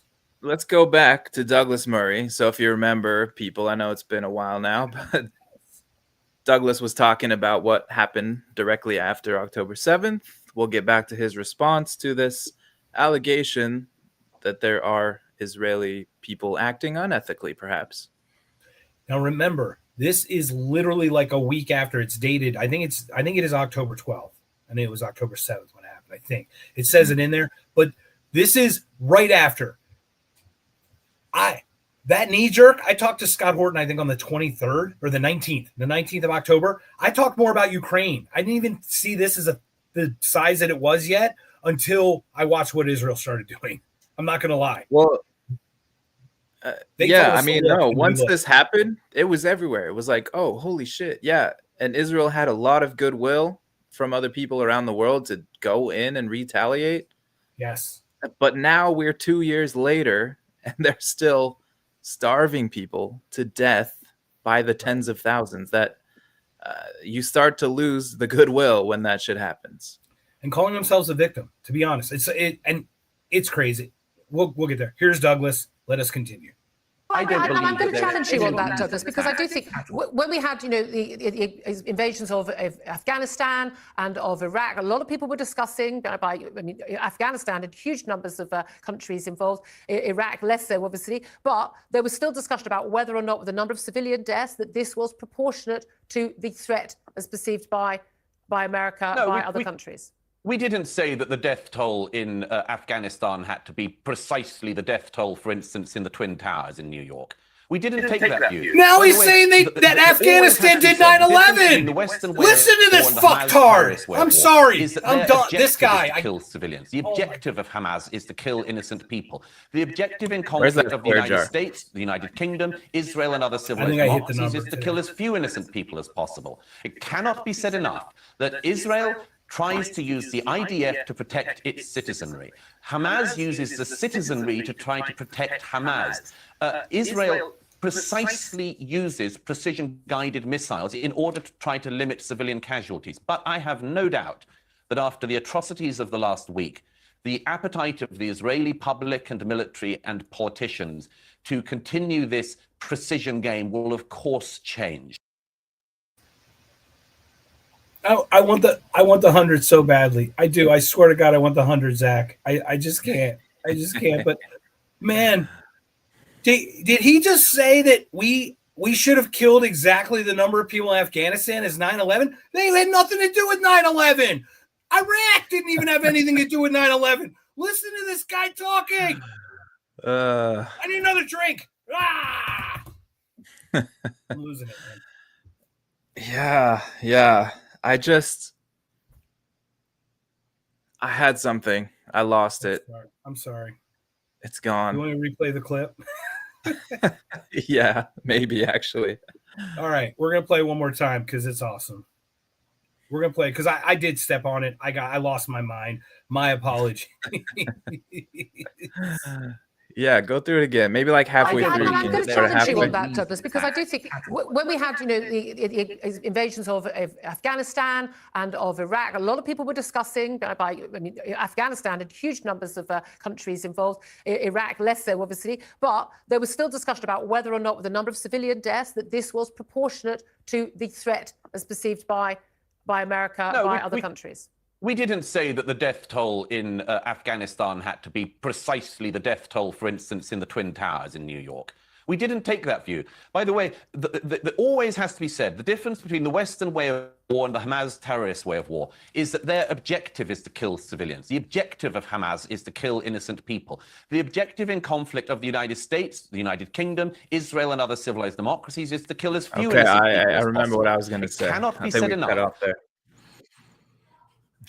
So, all right, let's talk about this because, yeah, he says Hamas hides behind their civilian population, right? So is that the fault of the civilian population? Let's say our leaders, let's say George W. Bush. People really got mad at him for getting into Iraq War 3 or 4. I don't know which Iraq war, but going into Iraq because they supposedly had weapons of mass destruction, which now everyone agrees was not real. And now let's say Iraq is pissed off. Let's say they were a legitimate nation at this point and they have some power and they can come try to attack. And George W. Bush goes into hiding and he hides under my house. But he has the backing of the CIA. He has the backing of all these intelligence agencies that promoted this war. He has the backing of the military of our nation because he's a former president. Do I have any power to go say, hey, George W. Bush, get the fuck out of my basement? I'm not taking the fall for this. You get out. No, I have no control over this situation. And that is the situation of the citizens of Gaza. That is not the fault of them. That they should not be murdered for this. They should not be starved for this. And what's so funny, we use precision guided missiles. Yeah, that hit schools and hospitals, dude. And actual beautiful mosques and synagogues and beautiful buildings that have existed for how many hundreds of years.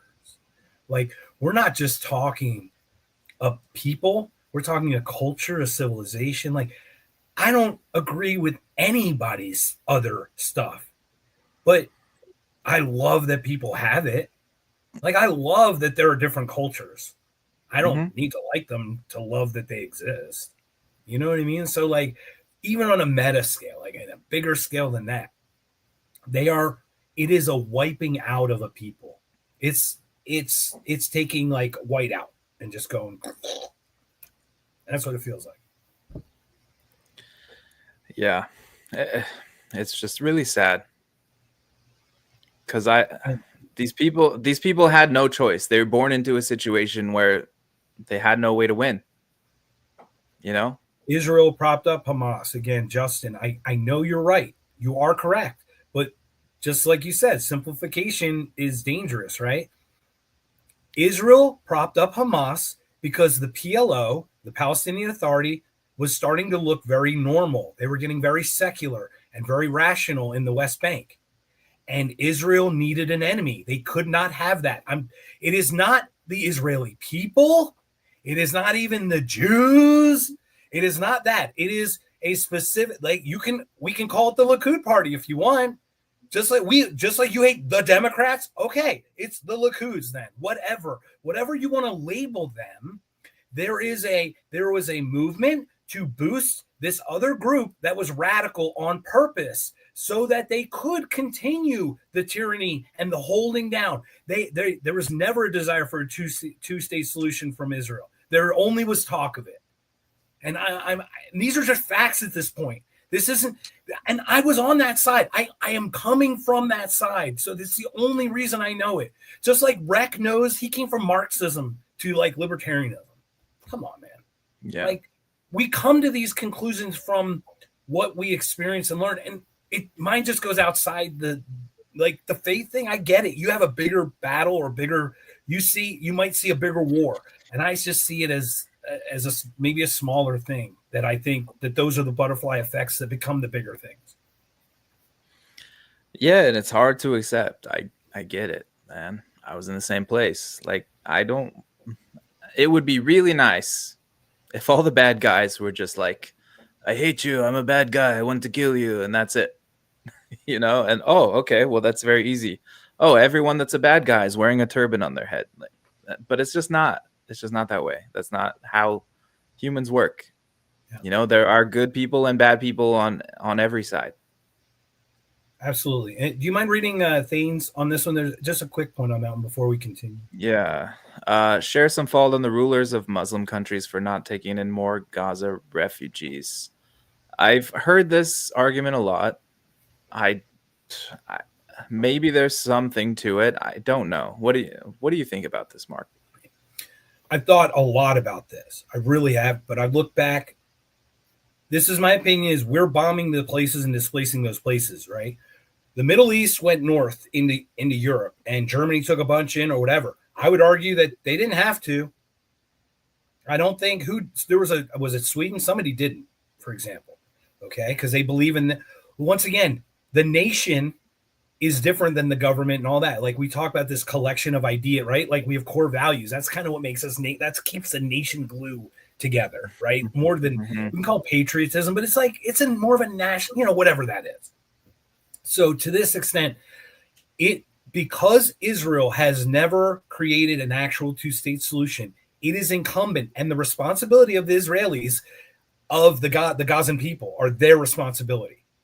They get paid plenty from the United States. They get funded all day and night to take care of them and to keep it not two-state. And I'm not this. We can call compassion, but are all states nation states? They're not all ethno states. They're not all theocracies here. So a lot of these elected states don't have the means or the resources, and they're secular. We're secular, technically, right?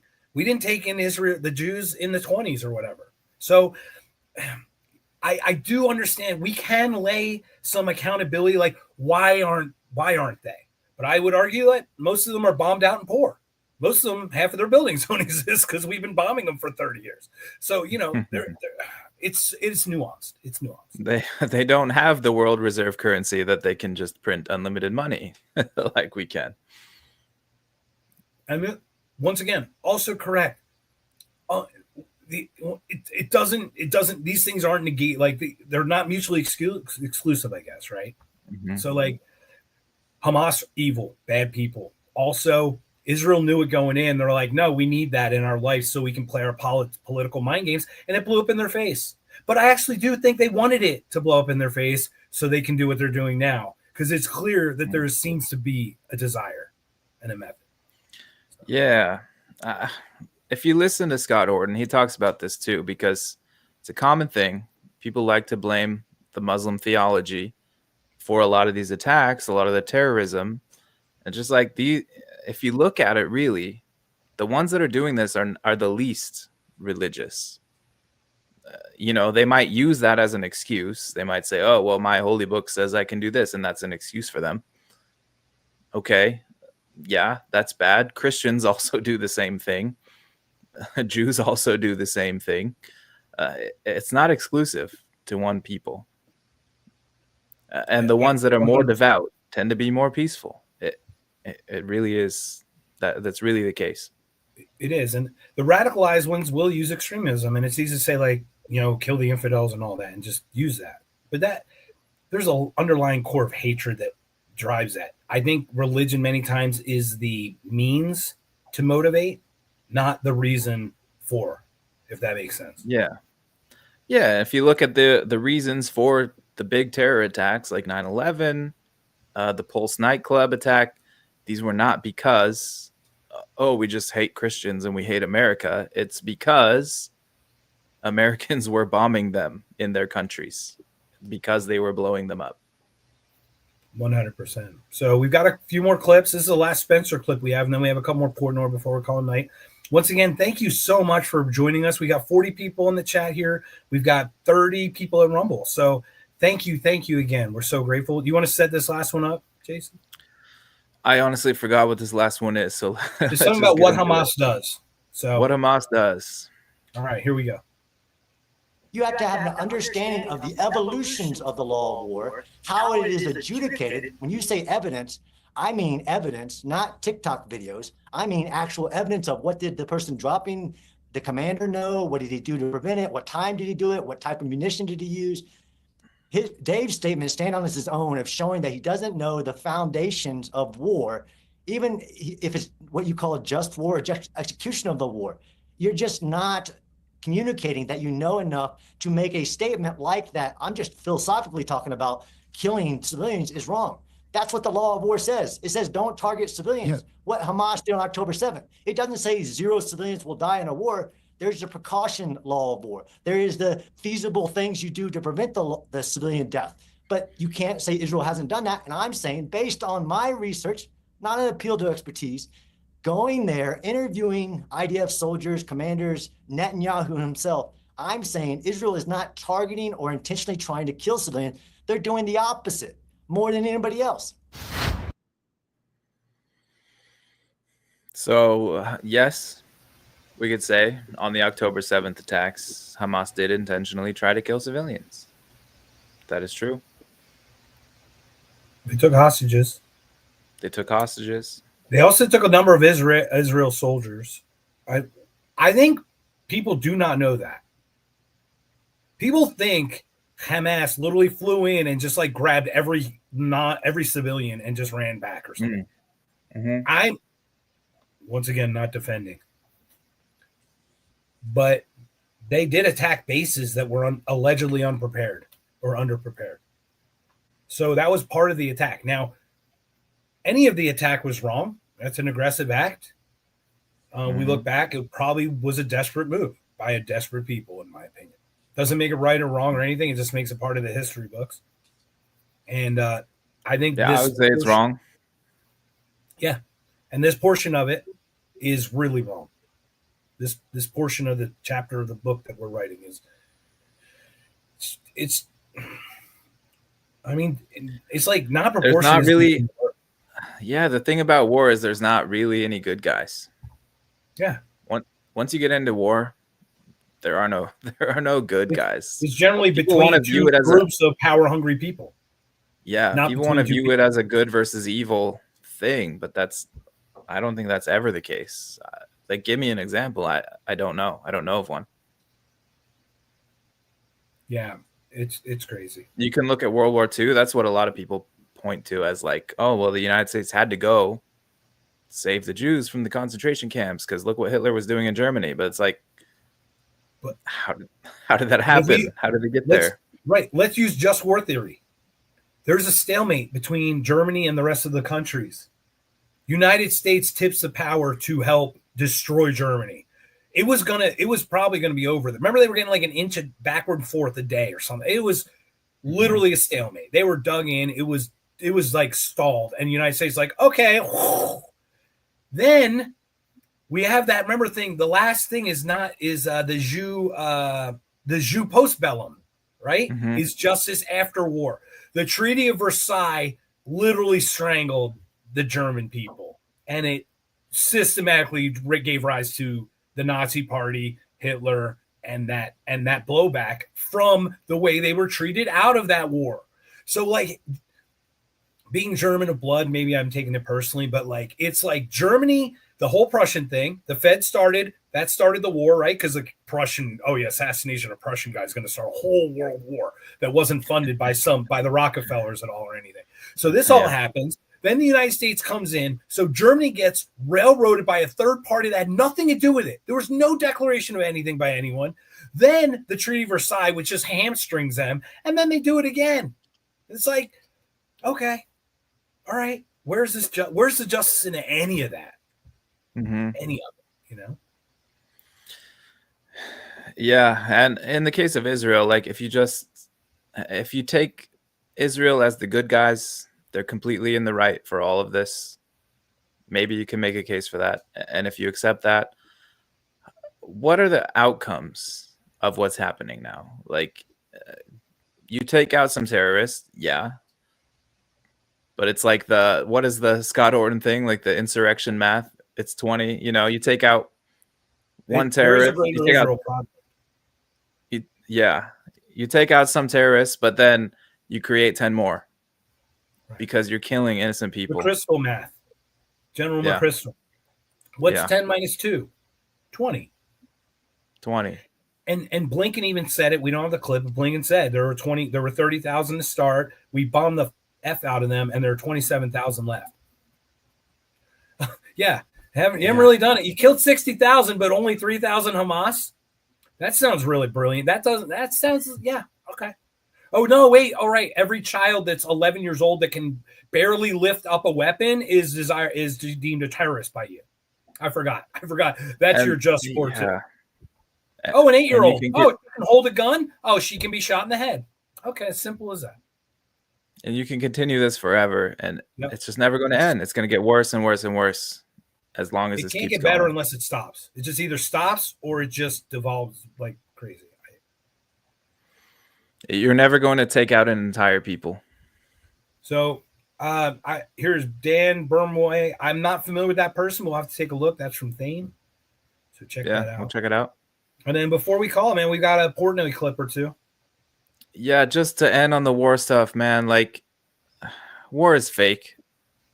You know it is because the rulers are always safe.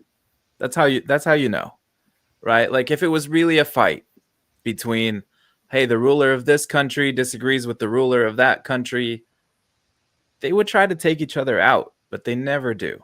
They never do. There's a few little exceptions, like there's been some attempts on Putin's life from Ukraine probably, but at this point they're desperate, you know. But they target the infantry. They have front lines. They send soldiers to fight each other. It's never like, with all the technology and stuff that the United States has, don't you think they could just go out? Oh, boom. That guy's dead. Leader's dead. That's the end of it. But that never happens. That never happens.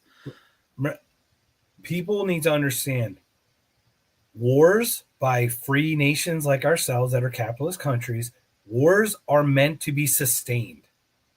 They're not meant to be won or lost. They're meant to be sustained because the sustaining is like treating. It's like big pharma. The treatment is where the money is.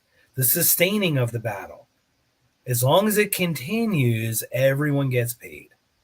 It's as simple as that.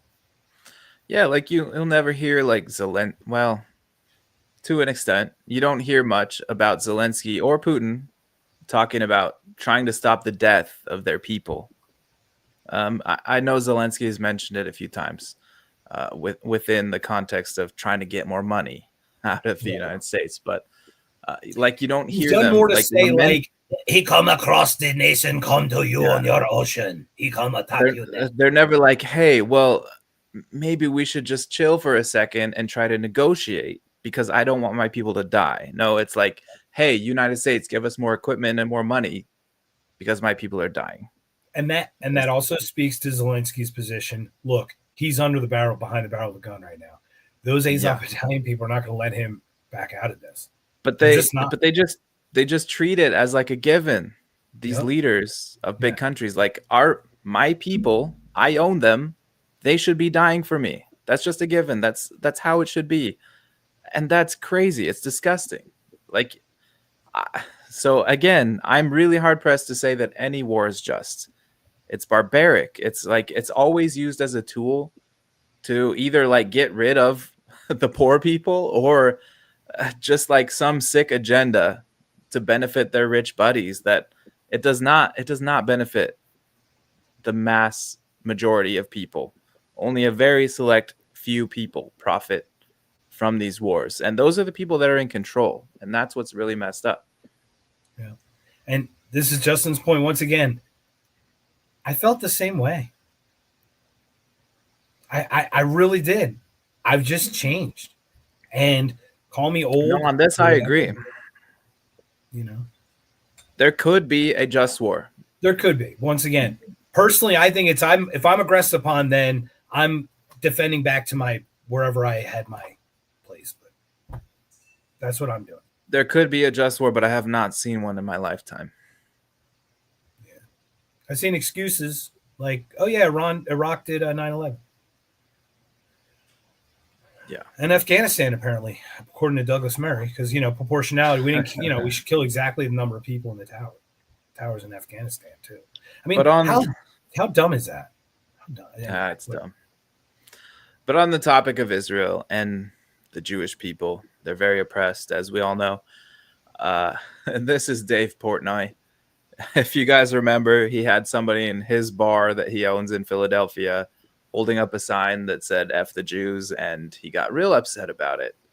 And then some people were pushing back, and I think one of his co-hosts here was defending that. This is where we come in. He was saying, I forget what he was saying, but let's get into it and we'll explain later. We'll play it. And if you guys haven't seen the picture of me outside with my fingers like this, standing with my Not Conscious t-shirt in front of a bar stool picture, that is the bar stool in Philadelphia. I just happened to be there like a week ago, and it was awesome. So I'm going to share this as well. Because Dave, that's how the world works. I agree with you. Go back to your question. When does freedom of speech impinge That was your on freedom question, of not religion? mine. That was your question. Answer it. How many deaths? Yeah. I don't have an answer. Like how in America, American what's your citizens. answer? What's your answer to that question? Now. Okay, we're there. Now. So now what? So now what do we do? So maybe you stop with the fucking Jew jokes and act like it's not a big deal when someone does fuck the Jews in a bar. Or no, but here's the thing. I'm with you 1,000% on that. You should have fucking kicked those people out. Of course you should. I'm not talking about kicking them out. I'm talking about. You want to go to jail? Like, what do you want? Like, those guys. You are defending this guy Mick for what he said right after that happened. He's not anti-Semitic. I'm not defending him. No, if your brain goes in, I'm not defending him, Dave. What I'm saying is, you should have him on here or somebody else like that and fucking fight with them, because then you have a conversation. That's what this idiot wants. That's what he wants. I know we're going to go over the 2 hours, so I'm not worried about pushing it. So let's just chat. Let's just go over. It doesn't matter. It doesn't matter. Who cares? This conversation has to be had. Okay. Did anyone watch him? So the story. Do you mind sharing the story of basically what happened, Jason? So, yeah. Apparently, one of the Barstool bar in Philly, somebody was there with a sign that said, fuck the Jews. And Portnoy found out about it. He's like trying to find out who was working that day and figure out which waitresses let that happen. And he was trying to find these guys. He was like, I'm going to mess them up. I'm going to do something. And then he came back a little bit later and was like, okay, maybe I was overreacting a little bit. Maybe it's all good. I'm going to find this guy and I'm going to give him a trip to Poland, to Auschwitz concentration camp, so we can go experience it and figure out where he's wrong in his worldview. It's just like, okay, this guy. Auschwitz. We're sending him to a concentration camp. But this guy, like he's not real. He's not legit. He's not like, I actually hate Jews. 99% chance. Maybe there's 1% chance he really does. But 99% chance this guy's just trolling and being an idiot. Just like, okay, yeah, I'm going to do this because I know I'm going to get this reaction. That's what I want. That's what he wants. 100. And look, Portnoy is what I call a hustler. He made his money like literally handing out betting periodicals on like benches at train stations in Boston. Okay. Mm-hmm. The dude is a hustler, but he's still stupid. Like, it's like, those ones like, I never graduated high school and I'm a gazillionaire. Yeah, I know. I totally get that. You can have both. You can be slightly educated and also be a gazillionaire. That's all I'm asking. But no, I'm glib because the guy does work his butt off. I mean, he's made an empire out of literally like just whatever. But his view on this, he had like 8 videos on that first time when he lost. And he went back to just see the one where he's like, now they're not even picking up their phones when I'm calling them. And you're like, no shit, I wouldn't either, dude. I'd be like, I think we're done here. Right? Like, yeah, no shit, dude. You're trying to send me to Auschwitz. What the fuck? It's crazy. But like, and he has every right. Once again, I also agree. That sign that got through, I would be like, okay, if you put Z there or if you put some kind of nuanced way to say that, Yeah. we're good. But there's no, I cannot understand how that got through in Philly. I really don't.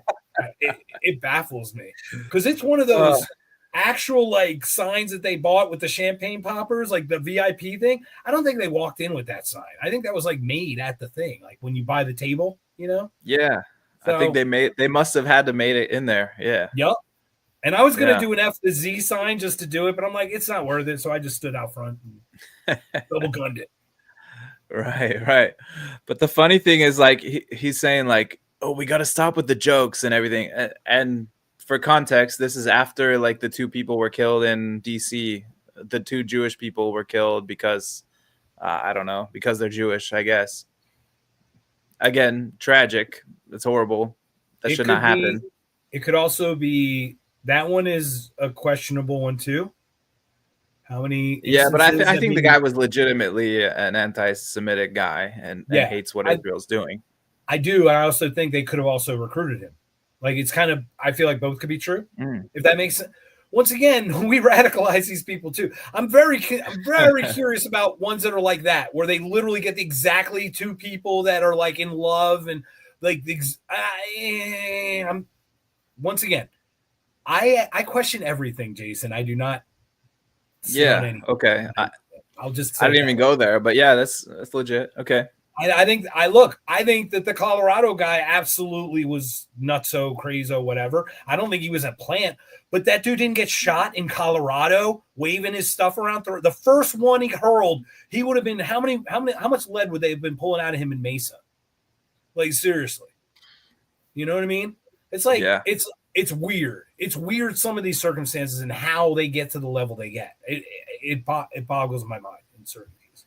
That's all. Yeah, but just to like, he's like, oh, well, where does your freedom of speech impinge on my freedom of religion? And it's like, first of all, it's not about the religion. There's people that hate you for your ethnicity. Okay. But your freedom of speech doesn't, like, holding up a sign that says F the Jews doesn't say go out and murder Jewish people.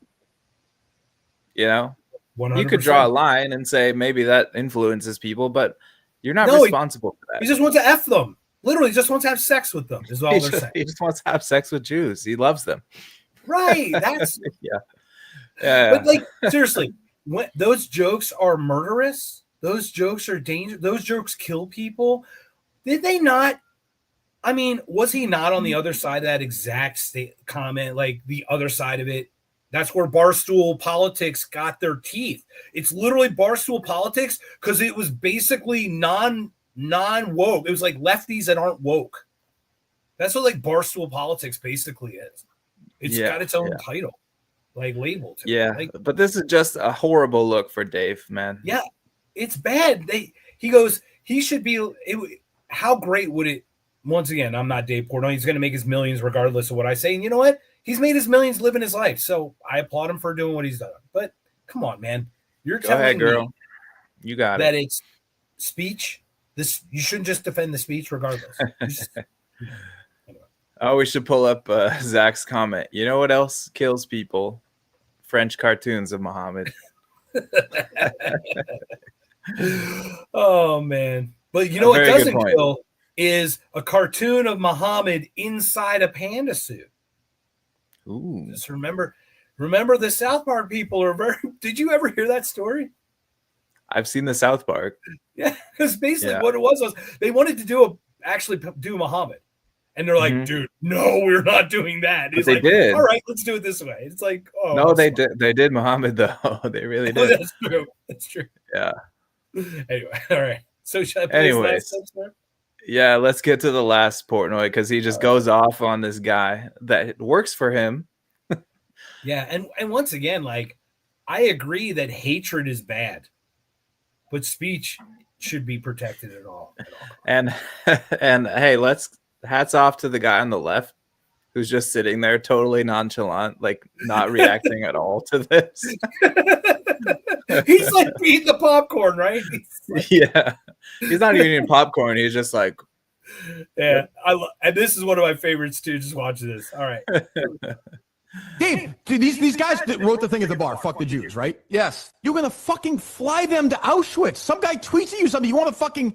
He's not. You Kirk, can't come out it was for a bar 5 I minutes? owned. It was a bar I agree, owned. They should have been kicked out. So my thing is, No, like, it's not just kick out, Kirk. Are you ignoring what's going on in the world? No, right I'm now? not. What, Dave? What do You you don't want think to do? it's Those guys? related? What do You you don't want to think do? it's What do you related? want to do with those guys in the Kirk, bar? Put them in Kirk, jail for Kirk, 50 years? Kirk. Fine. I don't I care. didn't They're say that. assholes. You're quite literally changing everything you say, Kirk. If you I'm just not want saying- me to kick him out, not mention it, not care that this kid Not at is all. anti-Semitic, Not at all. shut Not at all. up. If you just want me to ignore Don't it, tell me to shut up. Don't tell me to shut the fuck up, you bald fuck. Okay, go ahead. How's that? Oh, it's kill. I'll never recover from that, Dave. Go ahead, continue. I'll never recover. Well, you're the one who big boss man, don't tell. I'll tell you, you work for me. Okay, go ahead, You continue. little bitch. You work for me. Sure, you bet. For now, Oh, you continue. don't? Bitch. For now, quit. I don't Well, care. I'll is see this 500 grand. is this show or not a show? Like, is it a show or not a show? Like, we. Dude. Now he owns you because you work for him now. Did you? Oh, so I gotta. Oh, so you own me. I guess you own my opinions too. Yeah, man. This was a terrible look for Mr. Portnoy, I gotta say. From a guy that we would admire for like all the work he's done to get to like to do what he's done in his life. You know what I mean? A guy. I don't even know that much about him. I've seen him like just say F you. I don't care what you say. I'm going to talk about what I want to talk about, and I respect that. Yeah. That's really what I know about him. But he does this pizza reviews. He's got some good ones in Phoenix. So yeah, Pizzagate. Trevor's and Pizza on 40th, just so you know. Pizzeria Bianca. Bianco is also good. Blanco. I don't know what it's called. Bianco, yeah, Bianco for Chris Bianco. Bianco. But go to his restaurant Tratto, Tratto on 15th Street. Oh, Magnifique. Okay. Magnifique. Yeah, but So- man, Portnoy embarrassed himself. This whole saga has got him embarrassing himself. Like, if you see a sign that says F the Jews in your bar, you don't like it. This is the absolute worst way to handle it. You know what I mean? Like, I don't like that either. That kind of pisses me off because even though I don't like Israel's government, I don't care about the Jews. They're fine. They're good people. Very fine people. They're very, very fine people on both sides.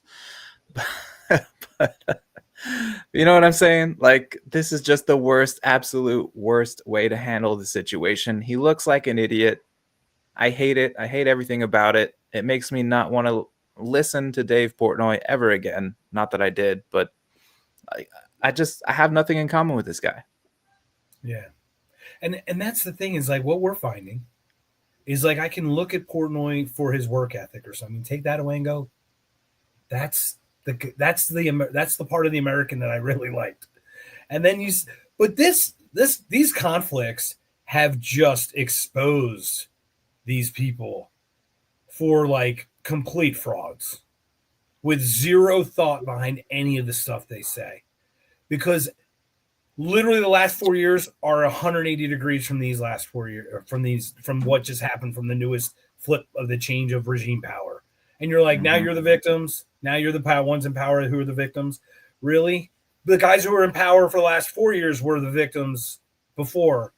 But which one is it? I can't keep up. And we're just looking for truth. And like, I can take a good message from Dave Portnoy and take all the crap that he took and go, I can toss that aside.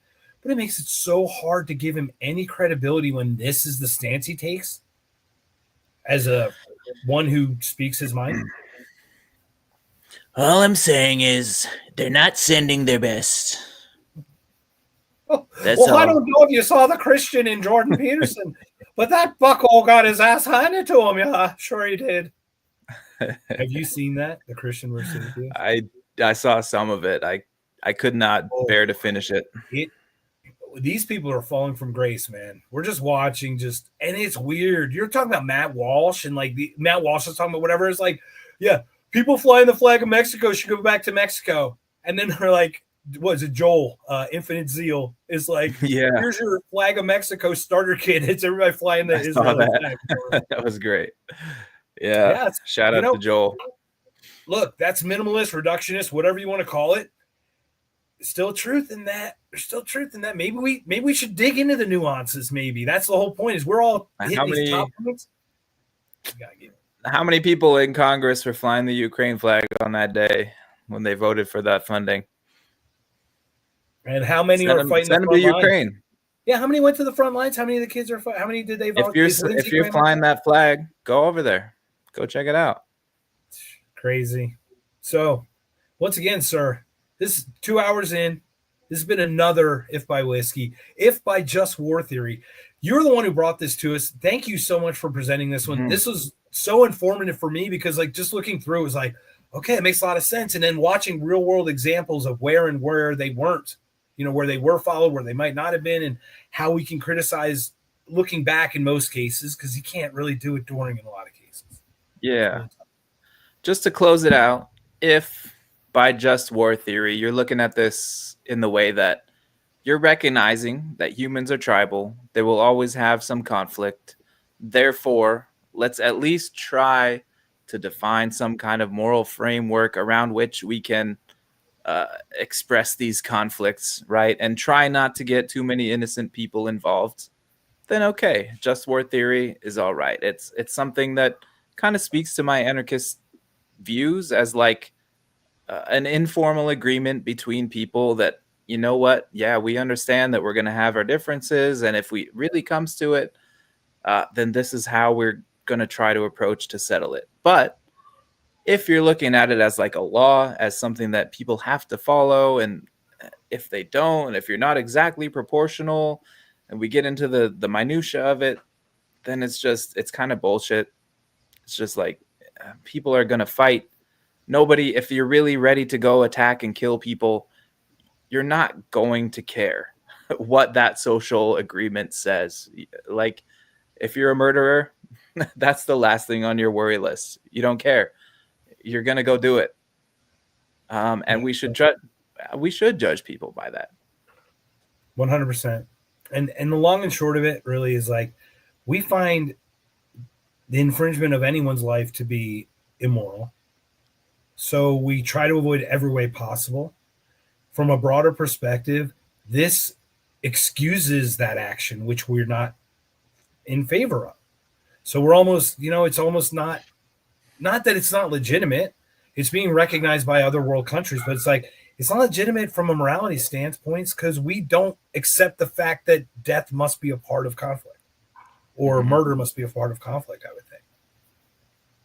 Yeah. And if people could just get along, you don't have to have the same laws as other people that live 100 miles away from you. You just get along. You're like, okay, we accept that you have different ideas. We can trade with each other as much as we want.